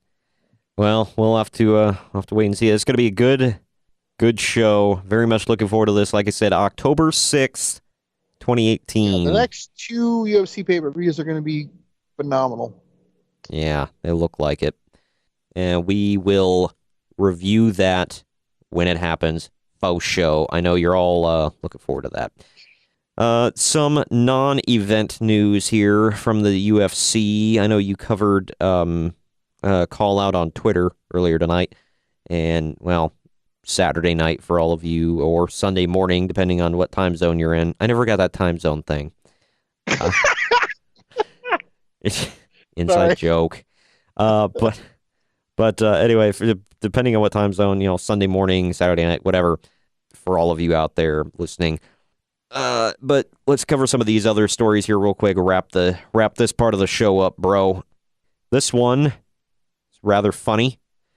John Jones has said that he wants 2 more fights against Daniel Cormier to, quote, crush his confidence. Yeah, he wants to take both of his titles. Yeah. Hey, here's an idea. How about you get through one fight without getting popped for drugs first, and then talk about another one? I didn't even have to say anything. I just kind of wound you up and let you go. So there you go. I knew you'd get it. Yeah, it's crazy. Like, come on, John. Like, what is this? Like, isn't he on suspension? Yeah, I thought it was going to be a 4-year suspension. I don't know what's up, Yeah. actually. I really don't. I couldn't tell you. Yeah, if it's a 4, like, what business do you have calling out anybody at this point, John? Just shut up and sit at home. Like, gosh. And stay out of cars. Oh, God. Yeah. This one is just a funny story I threw in here just because, like, wow, mother of God. YouTuber Logan Paul and Sage Northcutt have been talking trash with each other on Twitter, possibly building up to a UFC fight. For those of you who don't... Have you ever met anybody with a death wish? I have not met Logan Paul, so no. I will say this. For those of you who don't know who Logan Paul is, he most recently, besides this, and I guess Logan's brother had some like boxing match recently or something like that. I don't know. But I guess both of them are trying to get into combat sports of some sort. Logan claims he used to wrestle in high school, so whatever. I don't care. But he's famous most recently for not only being an obnoxious idiot on YouTube, but he had this video of where he recorded himself going on vacation with his bros to Japan and just like assing off all over the place and being a stupid American. And they went in. This is why they hate us. Yep. And they went into the suicide forest with a tour guide. And for those of you that don't know, the suicide forest is a very famous place at the foot of a mountain over in Japan, where it's most famous for people going in there and killing themselves, like hundreds of people. Can we just say how apropos this is going with this story? Yeah. Oh my God, that's messed up. But yeah, he wants to fight Sage Northcutt. He's asking to get killed himself. Yeah. Not messed up. It's running the money. Yep. But they were warned beforehand. Hey, you might see some stuff because people go in here every day and off themselves. So it's like, it's really bad. So they went in there. He's filming, by the way. And he and his bros saw somebody hanging from a tree who had recently killed themselves. And not only does he film it and put it in his video, he laughs about it. So, yeah. And he got into like a lot of crap with people online for that. And he tried explaining it away by saying, oh, well, when I'm uncomfortable and I don't know how to react, I laugh. It's like, so you see a dead body and you're like, ha! Like, really? Yeah, I know. This... For me, anybody that's on YouTube that does anything like that, in my opinion, is just looking for hits. Mm-hmm. I can't stand the majority of YouTubers. I'm not going to sit here and excuse what he did. I'm simply saying he did it to just get views. Well, now, whether he's like sick and sadistic, I don't know. But that's the basis of this. He's an idiot and the epitome of a bro. So there you go. That's Logan Paul. So I very much want to see this fight because I want to see him get punched in the face. I'm going to watch these guys fight, bro, and watch Sage Northcutt kill him, bro. Bro, when Logan Paul died, bro, I cried. I didn't even know what YouTube was, bro. But when Logan Paul died, I cried. Like, I swear to God, bro, I didn't even know what YouTube was, bro. Have we covered that? That was before the reboot of the podcast. I'm gonna have to cut that out. I think I'm gonna do a best of podcast one time, or at least have some greatest hits that are kind of evergreen, and the Vince Russo all in kind of video thing where he like went off on Cody Rhodes. We went on a huge rant about that. I've got to put that on the podcast some way, kind of work it into a future episode. It will happen. I don't believe I've put it on YouTube yet, but I may cut it out and put it on YouTube exclusively for our dedicated listeners. That's all I got for MMA, bro. You got anything else? No, I think we covered it all. Alrighty. Well, that's good. That means we get to move on to to other things, y'all. Well, everybody knows what that means. It is time for the list, bro. And Do you even list, bro? I already listed, bro. It's your turn to list, bro. I guess that means it is your turn to list the top 10 wrestlers who were fired for good reasons. Let's hear it, Kurt Brobane. Wow. Okay. Got him in there. Oh, yeah. And then, because of the style of this category, I didn't really list numbers. So, yeah. It was a little hard with some of them because, I mean, some of them were definitely worse than others. But, I mean, some of them is like, how do you really categorize, you know? Oh, yeah. All right. First one I said was The Ultimate Warrior. Oh, yeah. That, yeah, we went over that already. He definitely deserved that. Yeah. Not to speak a little dead. Next I said Big Ass. Oh, my gosh. You talking Mr. Ass or Big Ass? Big Cass. Oh, yeah. Him with his Swedish rocker metal hair. Yeah. Right. Oh, man. Next I said Jeff Hardy, unfortunately. Yeah. Which time? Exactly. You can say that a couple more times about a couple more guys here. Oh, gosh. Oh, no. Next, I said Scott Hall. Which time? Oh, man. That's sad. I mean, I'm glad he's doing good now. You can say that, not be joking. Which time? Yeah, I know. Next, I said... Gee, I wonder what you're going to say this one.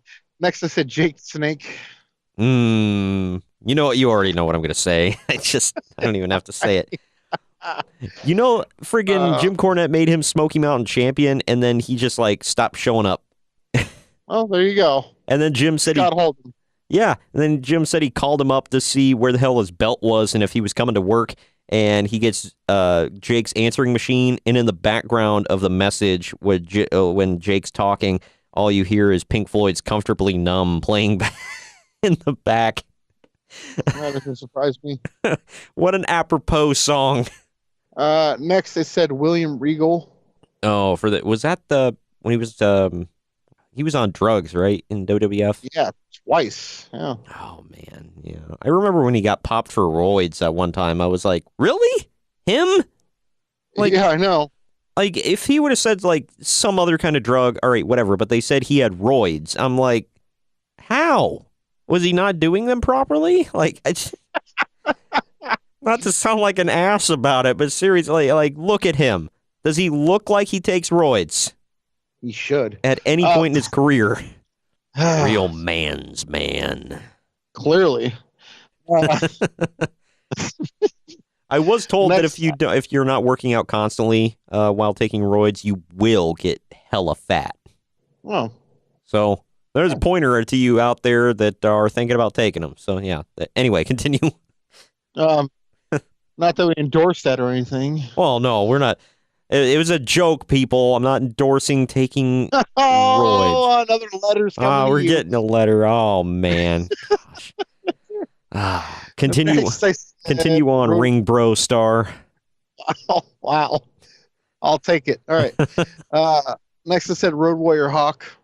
Was he fired just the one time or multiple times? Like, I don't know. Well, in particular, the one about the thing in England, he got mixed up with the Hell's Angels and disappeared.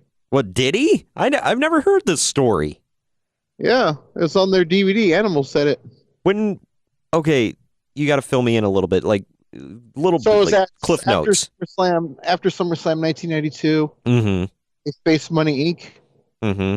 Animal said he got mixed up with the England chapter of the Hell's Angels, and they didn't see him for months. How does one get mixed up with the Hell's Angels? I just I don't know. That's not something you're sitting around. It's like, yeah, I was wrestling Money Inc. in Wembley Stadium at SummerSlam. Next thing I know, I'm part of a biker gang. It's just like, what? Like, there's a chunk of the story that I'm missing here. Something like that's all I heard. yeah, so. something happened, and like you're leaving out key details here, Hawk. What happened? Please tell me. They offered him the good puff. I don't know. Oh my God. Please tell me he had the dummy with him, Rocco. Please. No, apparently they left Rocco somewhere in England. That was the end of him. Because he got mixed. He got mixed up with the Hell's Angels. Like Hawk got out, Rocco could not. So there you go. Oh man. Holy crap. They're going to do a Where Are They Now and on Rocco one of these days and find out he did a bunch of drugs and all this. And he's in order to get out there, he's got to do the skins on a pole match. Oh, my God. Oh, my God. All right, where are we on this list? God. I got 3 left. Oh, man. Mercifully. Yeah. Next, I said Juventud Guerrera. Is that another one I can say which time? Yeah. Oh, so. man. He's, yeah. Anyway. Bad. Next, I said Enzo. Oh, man. Yeah, he got bumped from my list, but yeah, he was, he's a good choice. And then last, I don't know if you said this, I don't remember, but I said Sid. I did not say Sid. He was another one got bumped from my list. Yeah. Man, was he fired from WWF or like... Yeah, well, more. No, I don't know. From what I heard, he wasn't like fired, but he wanted more money. And they said, "Screw you," and then, yeah. Then they let him go to WCW for stabbing Sid, so that was a good reason. For stabbing Arn Anderson, so that was a good reason, I guess. Yeah, he did. However, that kind of falls on like the Lex Luger kind of situation because. Bruce Pritchard said he didn't get a chance to watch the first Nitro. He was like at home doing he was like on vacation or something, and he said he gets a call from Pat Patterson, and like Pat Patterson's almost celebrating. He was like, "Oh, did you see he's on Nitro? Oh, F him. He's their problem now." Wow. I was like, "Holy crap!" He said they basically he's like. Instead of them going like, "Oh crap, they got him," he said, Pat Patterson was like, "Oh, thank God, we don't have to worry about him anymore." Like, good Lord, that's pretty bad. But then Bischoff turned around and said he never wanted to hire him. He said Sting, like he did it as a favor to Sting, but then he said he totally like does not regret it whatsoever. He said that was a great hire. And Lex lived up to everything he said he would do, and he overperformed for him. So I guess it was a good thing he went back to WCW. But yeah, wow. All right, well, good list there, Bro Heat and Cambria. What? The band, Coheed and Cambria. You don't know them? They did one of the themes for Takeover. Screw you, whatever. Anyway. We're going to list that one as a fail. Yeah, right there next to Greg. Anyway, this next list should be a little interesting. It's a 5 and 5. It's not a full 10 list here. I got the top 5 worst in-ring injuries and the top 5 bloodiest matches. Figured they go together. You mean like bloodiest matches or like in the British way, the bloody match? I mean the American way. Screw Britain. That was America's rough draft. I didn't say it. Don't direct any letters to me. I'm just kidding. Want any of that heat. That's not me. I'm just kidding. I love you, England. I watch Doctor Who all the time, and I'm 1/4 British. I know I'm white and I'm 1/4 British. Go imagine that. But anyway, he doesn't even like tea. I do like tea, actually. So there you go. Thank you, England. Tea, but what about soccer? No, I don't do the soccer. I do real football with a pig skin. And anyway. Really, what do the Browns do? Let's not talk about that right now. Zing! Sorry. Hey, we got a good quarterback right now, supposedly. So, I mean, as of recording of this, they have not had their opening week game. So, and as of recording of this, they might not have their opening week game. Yeah, I know. Sad. But anyway, after this break... That's on them. Yeah.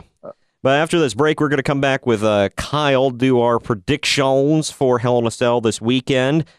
Thank you for joining me, Greg. Yeah, it was fun. Hopefully we can get Ramon on the horn next week. And Roll Tide. Right. We'll come right back after this break. Later. Drama City Productions.com. Yo, check it. Chino's Hip Hop Stop. Yo, check us up on Twitter. Everybody knows that the position listen on Twitter. The jitter. Everybody can hear the picture. We spitting it down and putting the rhymes like scriptures. Everybody knows when you get down with the show on all your major podcast listening forms, so applications or any form of media. Come step to us. We're the number one competitor.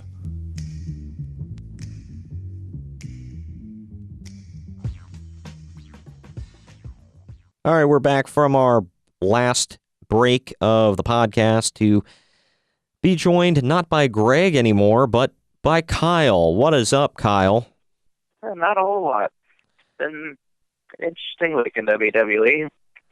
Yeah, Raw was okay. I didn't hate it, but it's like 2 weeks in a row where the Shield friggin' almost got arrested. And so that's getting a little whatever. It's weird how they showed up in their Shield gear and then they show up later in their singles attires. Yeah. And Roman has his vest on, but he's got the Connor's Cure logo on the back of his vest. Well, it's kind of hard to look intimidating with that thing on there. Yeah, I'm like, okay. I mean, don't get me wrong. You know, it's all good. It's all good, but I don't know. Raw's just been a weird journey for me lately and hard for me to really get invested into. However, SmackDown has been fairly good. Don't know if I cared for them, you know, ordering the matches the way they did this past week with Brie and Maurice going on last, and that wasn't even a real match. It was just kind of like throwaway segment, but whatever. It seems like Daniel Bryan and The Miz. It seems like that match has had the most build of anything. Yeah, definitely. AJ and Joe have gotten their time, though, so I'll say that. It's been a cool feud with them. I like it, but we'll see how it plays out at Hell in a Cell. And that, ladies and gentlemen, is why we are here, Kyle and I, because we are going to give you our predictions for Hell in a Cell. Sorry, I had to drag it out there because it was. Are you okay after that? Yeah, I'm fine. I didn't go too deep in the register, thank God. But it is coming to you live from the AT&T Center in San Antonio, Texas, on September 16th, 2018. The sponsors of the event are, what the hell is WWE Champions? Is that a game? I guess it's a smartphone game. I've played it. It's pretty good. Is that card game thing? Or is that something else? Kind of like Bejeweled, if you've ever played that. Oh, right, that thing. Okay, I know what it is now. So their own game is sponsoring their own show. It's a little weird. Yes, apparently. Yeah. Okay, whatever. Kind of like when, WWE 2K sponsors, something. Whatever. But either way. So that's that. I don't see any theme songs listed, but it's not really important. Something else that you guys will notice when this is posted is on social media for the first time. I don't know why I haven't thought of this before, but I am writing down our predictions, and I will post it in picture form on social media because I never, ever remember who you and I pick by the time we do the follow-up show. So this time, I'm going with it, and I'm wanting to see how other people think of, what other people think of our predictions as well. So we shall see. Obviously, I don't know the order of any of these matches here. Hasn't been officially locked in yet, but I'll run down some of these. There are only 2 matches on the card that are not for titles. Yeah, so think about that. One of them is actually a hot feud. Both of them are pretty hot feuds, so they don't need a title. One of them, Jeff Hardy versus Randy Orton. I'll start there. Who you think is pulling it out with Jeff Hardy's first romp in the cell, which is surprising to me. Yeah, that is quite surprising. That's a match made for a guy like him, as much of a spot monkey that he can be. Yeah, he's gonna kill himself. I feel really bad, but yeah, he's gonna freaking kill himself. Because he's got to jump off the top. Yes. And I'm sure Michael PSAs is sitting there egging him on. Oh, you gonna take the bump? Huh? Gonna go up to the top? You gonna take that bump? Huh? This one's tough. It's really they haven't really made it look obvious who's going over here. I'm gonna take Jeff Hardy just because I don't know. This has just been a real back and forth thing over the last couple of weeks. Yeah. I don't know. I can't safely be like, and not that there's anything wrong with that, but I can't safely be like, oh yeah, so and so is definitely gonna win. However, I don't know. They've had Jeff, Randy will come out and beat him up, at times, whatever, but Jeff has gotten the upper hand on him a few times. So I'm thinking I might have to go with Randy on this one. Okay. Because, they haven't had a singles match yet, have they? Or I think they have, but it's ended in disqualification or something, because one would just beat the hell out of the other one with a chair or something. It just got out of hand every time. So. And it always seems like Jeff gets the upper hand in the end on Randy, all the way going back to when they were showing Jeff jumping off of the Raw set on top of, the old Titantron setup for Raw on top of Randy Orton. So I'm thinking they might have Orton go over here, and kind of push it forward a little bit, because I think this feud could have wheels to it, and they could even or legs to it, I guess, and. They could they could keep it going. They could even throw Shinsuke in it more to make it make maybe a triple threat for either Super Showdown or whatever comes after that. It's Survivor Series, right? Or no, TLC. TLC makes more sense because Survivor Series is usually in November, isn't it? It is, yes. I'm looking. Yes, it is. Well, I don't know. I'm seeing I'm pretty sure they moved TLC to October. I could be wrong though, but either way, we'll have to wait and see. Don't quote me on that, but whatever comes after, because they've got 3 pay-per-views this month. Because within a month period, I guess, because they've got. This Sunday, they've got Super Showdown on October 6th, and then, I guess 2-month period, whatever, because Evolution is October 28th. So, I don't know. I guess Super Showdown is technically the October pay-per-view. So, whatever. It's they're sure hyping that thing, especially at the Triple H Undertaker match. Yeah, I will say. Not to get off on a tangent about that show, but some of the matches look pretty good. They've already announced AJ and Joe will have a match on the card. They've already announced that Becky Lynch and Charlotte Flair will have a match on the card. So yeah, that's it's building up, and I'm excited about Triple H versus Undertaker, but I will say WWE and their stupid lists online, man. They've got another top, I think this one's a top 5 list or something like that, and it was the top 5 opponents for the Undertaker, and they listed Shawn Michaels as number 2 and Triple H as number 1. Yeah, I remember seeing that. I was like, who's smoking what over it? WWE just loves putting their own spin on things. Well, this is the way we want it to be for this period in time, but give it a year and we'll switch it around. Kind of like them putting the Shield as the number 1 stable in the history of wrestling. Yeah, I mean, I love the Shield, but I don't agree with that one either. I think they're in the top 5 for sure, maybe even in the top 2 or 3. But I mean, if you're going overall influence, no, they're like you'd have to put probably 4 Horsemen number 1, NWO number 2. That was another thing. DX was over NWO, and that I was like, you've got to be kidding me. Like, no way, shape, or form.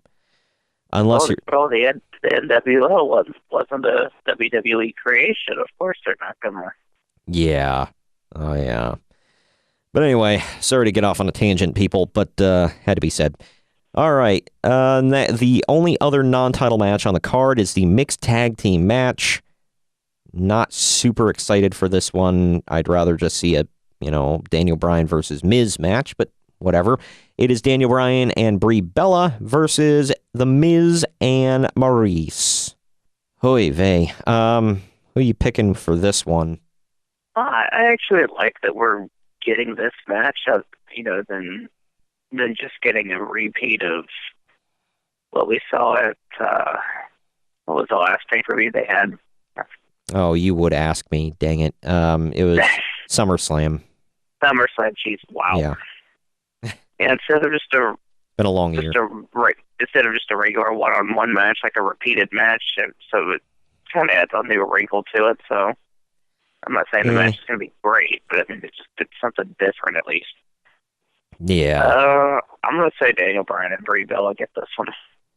I sure hope so, but I'm going to pick opposite from you again because, after what we saw on SmackDown with them looking, big and dominant over Miz and Maurice, that's usually a sign that they're going to lose.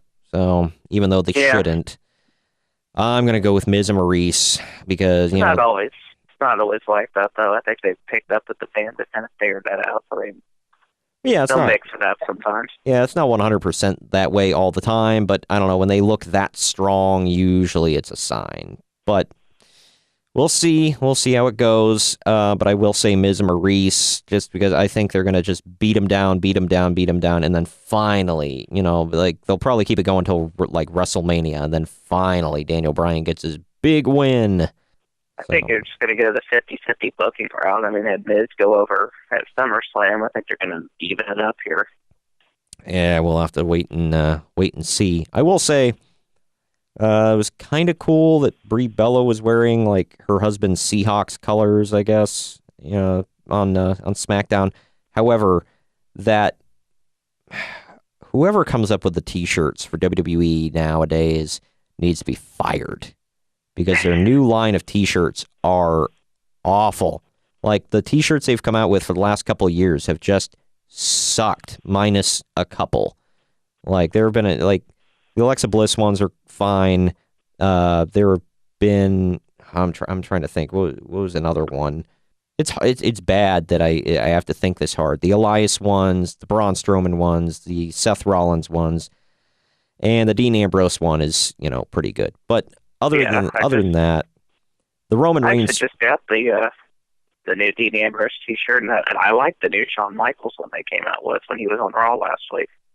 I'd have to go back and look because I forget what it looks like. But yeah, there have been a handful of them that have been okay, but the Roman Reigns shirts have been pretty weak lately. The Shield shirts are good, but then they recently came out with ones that are just so basic, and they had one the Samoa Joe one is pretty basic, and you've had some other ones, but this one, the last couple, this one, and then the team, every team shirt they come out with for Daniel Bryan just sucks. Before for the Team Hell No, it was Kane's mask with Daniel Bryan's arms pointing up for yes, and this one that he's got a shirt with his wife now that just says yes mode. I want to know why the vast majority of shirts they come out with are black. Black's a good color, I guess, but I don't know. I mean, they do have it where you can customize them now and switch the colors around, but... Oh, really? Yeah, before this, they came out with, blue ones with, some basic white logos on them, and they just look god-awful. The yes mode one just like blew me away, though. I was like, wow. The one that I hated the most of the Miz's was where it said no autographs on it, but they didn't put autographs on one line. They like hyphenated it. And I'm like, what the hell? It looks like garbage. Like, I could have done better than that on Photoshop in like 5 minutes, dude. Hire me. But moving on to the title matches on the card here. Let's go through the tag team title matches. We got Dolph Ziggler and Drew McIntyre, or Zigmac, defending the WWE Raw tag team titles against Seth Rollins and Dean Ambrose. The Shield. What? Who you picking here for this one? This is one that was thrown together late. It was announced this Monday on Raw. Yeah. I fully expected to see this match at some point. I didn't think it'd be a tag team title match, though. Right. Well, let's see. I don't know. They kind of earned their title match here because didn't they? Who did they lose them to? It wasn't. Oh wait, did they have to surrender or lose? Did they lose him? Because I remember Seth Rollins won him for a hot minute with Jason Jordan. I don't know. It's been so long ago. I think they lost him. Yeah, they dropped him to the bar. Yeah, that's right. Whatever. But anyway, I'm sorry to cut you off there, but what were you saying? Boy, I don't know. I could see this match going either way. You know, I could see where the Shield really has all the gold, and I could see Ziggler and McIntyre retaining as well. I don't know. Yeah, it's not clear cut on this one, but you know, there's well, I don't know who. I'll tell you who I pick here in a minute. After you pick one, I'm gonna say Ziggler and McIntyre retain somehow. All right. Well, that's 3 in a row that you and I disagree on. Because I mean, I can totally see them winning, but I wouldn't be shocked if they did. However, I also wouldn't be shocked if they keep hot-shotting the titles. You know, because they're just props. So you know, they give them to Rollins and Ambrose to have the Shield have all of the red belts. I don't know. We'll have to wait and see, I guess. But then we move on to the SmackDown Tag Team title match here. It's the New Day versus Rusev and Aiden English, which I didn't see that one coming. I thought it was going to be the Bar. I did too. I was hoping it'd be the Bar. We've seen that's a match we've seen before, but you know, it was really good. Yeah. I was wanting to see that again. But yeah, I was hoping that the Bar was actually going to win the titles, but I guess they're holding that off for maybe a bigger show, have a bigger crowning ceremony for the Bar. But who you got in this one?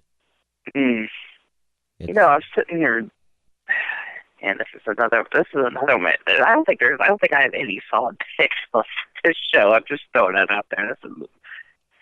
Yeah, I don't know. I mean, I think anything could happen. I mean, they've proven that. However, I'm thinking it's fairly clear cut who's going to win this one.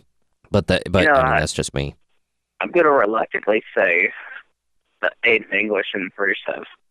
I don't know. I think this entire reign for the New Day is just a transitional title reign because I really don't think they need to be champions right now. But right. Well, I mean, I agree. However, and I would want to see them win, but I think the safe money is on the New Day retains. So I shall go with Le New Day for that one. We'll see who walks out with the blue straps at the end of the night. Let's move on now to the women's title matches. Go in the same order here. Well, it is a rematch from last month. I guess they're trying to make it more interesting by Alexa, seeming to hurt Ronda Rousey on Raw, hurt her ribs a little bit. But we got Ronda Rousey defending the Raw Women's Championship against Alexa Bliss. Who you got for this one? Actually, I take back what I said about not having a solid pick. I have Rousey retaining here. Yeah. I don't see her dropping it so soon, and whenever she does drop it, I think it's gonna be due to Stephanie McMahon getting involved, as she's still got that feud going on. I don't know. I mean, Stephanie could definitely cause it, and I wouldn't be shocked by that. However, I'm gonna say that Ronda does retain, of course, but I think when she finally drops the championship, I think it's gonna be. Well, I really don't know. I don't know how she'll, how or when, but I'll get into my future speculations for Ronda here after this next match. It is Charlotte Flair defending the SmackDown Women's title against Becky Lynch. Who are you picking for this one? I'm going to keep picking it till it happens. I think Becky's going to get it, honestly. Oh, God. I really wish. Again, like the New Day's title run, I really think Charlotte being champion right now as a transitional champion, I think I just threw her in there, and she got it, as quickly as soon as she returned. Yeah. They've been building Becky up as a heel now, and I just think she's going to drop it to Becky. I really do, and I really hope so. I mean, I hope so. I don't think so, however. I'm picking Charlotte Flair for this one. And I saw something on the Twitter earlier today that made me think, it made me think about things like, yeah, I think they're going to keep building up Charlotte and maybe give her a long title run, and same with Ronda, and kind of build it up to WrestleMania and have, instead of putting the women's titles on the line, have Charlotte versus Ronda, no championships, just champion versus champion, and build it up that way, because they're like, oh, well, Charlotte's the most dominant woman on the roster, and, on SmackDown side, and Ronda's the most dominant on the Raw side. They're both champions. They just want to prove who's the best. So, I don't know. I'm picking Charlotte Flair for this one. I've heard rumors that match could be the main event next year for WrestleMania. First time ever women main eventing WrestleMania. I could definitely see that happening. I mean, if they're going to have women main event WrestleMania, I think that's, a perfect combo. However, yeah. I don't know that would be bigger than, I mean, we obviously don't know what the women's, or excuse me, the men's feud is going to be, but I don't know. Then again, one of them could not be the champion, and because they still got they're going to have the women's Royal Rumble. So I'm wondering, it's like, are they both going to drop their titles before then? Or, I mean, anything could happen. One of them could drop the title and then win the Rumble and then challenge, the other champion. Because I guess when you win what they did with Asuka last year, where they gave her the option, oh, you can stay on Raw, you can go to SmackDown, whatever, and she ended up jumping. They could do the same with either one of these women. They could win the Rumble and then challenge on the other show. So it could happen. Anything could happen. But so far, the only picks that you and I have the same are Ronda Rousey winning. Other than that, we've picked different people each time. Let's move on to the men's world championship matches here. The first one that I know is not going to main event. It's probably going to be maybe in the middle of the show. Hell, the way they treat this title, it might open the damn show.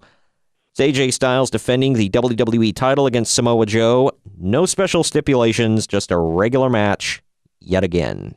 Who you got? Yeah, I'm shocked this is not a Hell in a Cell match. It's they've really built this feud up to be quite personal. It would make sense to put them inside the cell, but well, if they're going to have this rematch at Super Showdown, they better put a stipulation on it, something. It has, falls count anywhere, no disqualification, whatever the hell, street fight, something. Just switch it up a little bit. Yeah. But there's been a lot of intensity in the build here, so you gotta throw something in there, like you said. Right. Yeah. I think they're setting it up, though, to be like the feud he had with Nakamura, where I feel like there's not going to be a decisive winner per se. Like Joe, they both got counted out this last time, didn't they? Or did AJ get disqualified? I can't remember. AJ got disqualified because he beat the hell out of him with a chair. That's right. Yeah, so I don't know. Who you picking here? I'm going to say Styles retains here, either by this actual decisive decision or disqualification or count out again or something, but I don't see him losing the belt right now. Yeah, no, I don't see him. I don't think he's going to lose the title. However, I don't think he's going to win the match. I think it's going to be a funky finish again, and Samoa Joe, that's how Samoa Joe's going to have justification for, I get another match, so they're going to keep it dragging out. All right, next, so I'm picking Samoa Joe to win, but not win the title. Next, what most certainly will be the main event, we have Braun Strowman against Roman Reigns, who is defending his Universal Championship in a Hell in a Cell. And it's Braun Strowman cashing in the Money in the Bank here. And Mick Foley, for some reason, will be the special guest referee, because apparently they felt that this match was just going to get pooped on, even in the Hell in a Cell. So let's add Mick Foley, because everybody loves Mick. I don't know. But who are you going with for this one? I don't see them taking the belt off Reigns this quickly, and no, which is, and then you have Strowman. This is his official cash-in, which is a shame. I think it's going to be all for naught here. Yeah. So say Reigns gets it. Yeah, I'm going to say Reigns retains. Reigns retains. I think the Shield is going to get involved somehow. So I think they're going to do something to the heels, and they're going to get involved, and Corbin ain't going to be able to stop it. And yeah, hell, we might even see Kurt Angle return and kind of stop Corbin from stopping it. So you never know. But yeah, so that's that. You and I, the only picks we have the same are Ronda Rousey and Roman Reigns. Wow, double R's. How about that? Well, a couple things I wanted to say before we wrap up here real quick. Did you notice that the Authors of Pain, they're not calling them Authors of Pain anymore, they're just calling them AOP? Yeah, that's really, really stupid.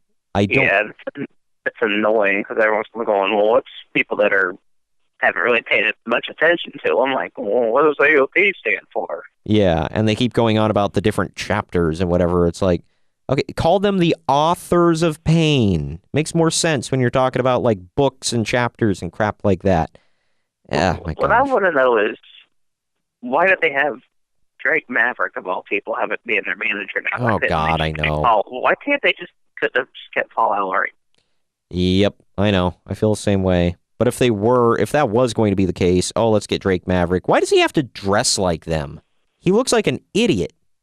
No, I don't really watch 205 Live. I mean, is Drake Maverick is he like a heel authority figure on there? No, he's a baby face. Like, so that's why I don't get it. Like, he's supposed to be a baby face, but then he's a heel manager, sort of. I guess he's a tweener, kind of. They haven't really said, but it's kind of implied that he's a heel, but I don't get it. And it's like, why did he buy their contracts? He's not a manager. He's a general manager.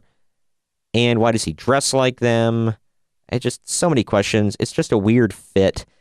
And when they walk out to the ring, somebody had a meme of this where they're like, when your mom tells you to bring your little brother along. That's what it looks like. It looks stupid. It's a mismatch completely. Like, what the... Yeah, I know. I don't get it. The last thing I wanted to say right before we sign off here officially, are they rehabbing Carmella as a face by putting her with R-Truth, or are they rehabbing R-Truth and making him seem like he matters by putting him with Carmella? Or both? I was wondering that myself, because those two are going to be partners in the Mixed Match Challenge that they have coming up here, I think, starting next week. Yeah. R-Truth, I mean, even though they don't really, up until lately, haven't done anything with him, but he's still, technically a babyface, and they're pairing him up with Carmella, who's been a heel for the longest time, so... Well, Carmella was a heel before, and they paired her up with Big E, and I'm like, Why is she a babyface on Mixed Match Challenge, but she's a heel on SmackDown? It just doesn't make sense. Yeah. I don't know. That's their thing, I guess. But whatever. Gotta have something for our truth. It's a fun pairing to see. I'm not gonna. Yeah, it's interesting. It's kind of funny, but I don't know. It's just I'm like, why is our truth on my television? Just why? He got over on the Miz last week. He was the man of the match. Like, what is that? Was weird. I know. What the hell ever. I don't know. But yeah. So that was Hell in a Cell. You and I, like I said, we have differing opinions on most of the matches here. I will post our picks on social media so everybody can see and critique and comment and whatever the hell else. Sorry we went a little long this week with the show yet again. I'm going to try to keep it shorter next week. But Kyle, you should be returning next week for the rundown of what the hell happened at Hell in a Cell. What the hell happened at Hell in a Cell? Oh, yeah. We will go over all the biggins from the show, all the winners, the losers, and the in-betweeners. And that should be fun. And, of course, Greg will be back next week. Not sure about Ramon, perhaps. We're going to try to get him on the horn again. He was having some technical issues this week with his mic, so we're going to try to get him on next week. Hopefully he gets everything sorted out by then. But thank you for joining me today, Kyle. Not a problem. And for all of you out there wondering what the hell is going on with the YouTube page, yes, I have been sleeping on it. And yes, I am diligently working to get everything figured out and saved and whatever else. But it takes a long time to upload a full show to YouTube. It takes a good half hour. So I'm trying, people.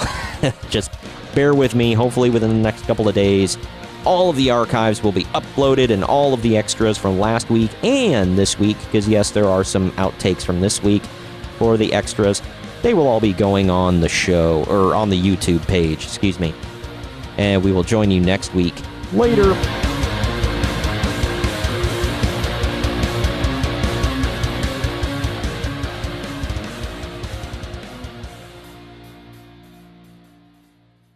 This has been a Drama City production.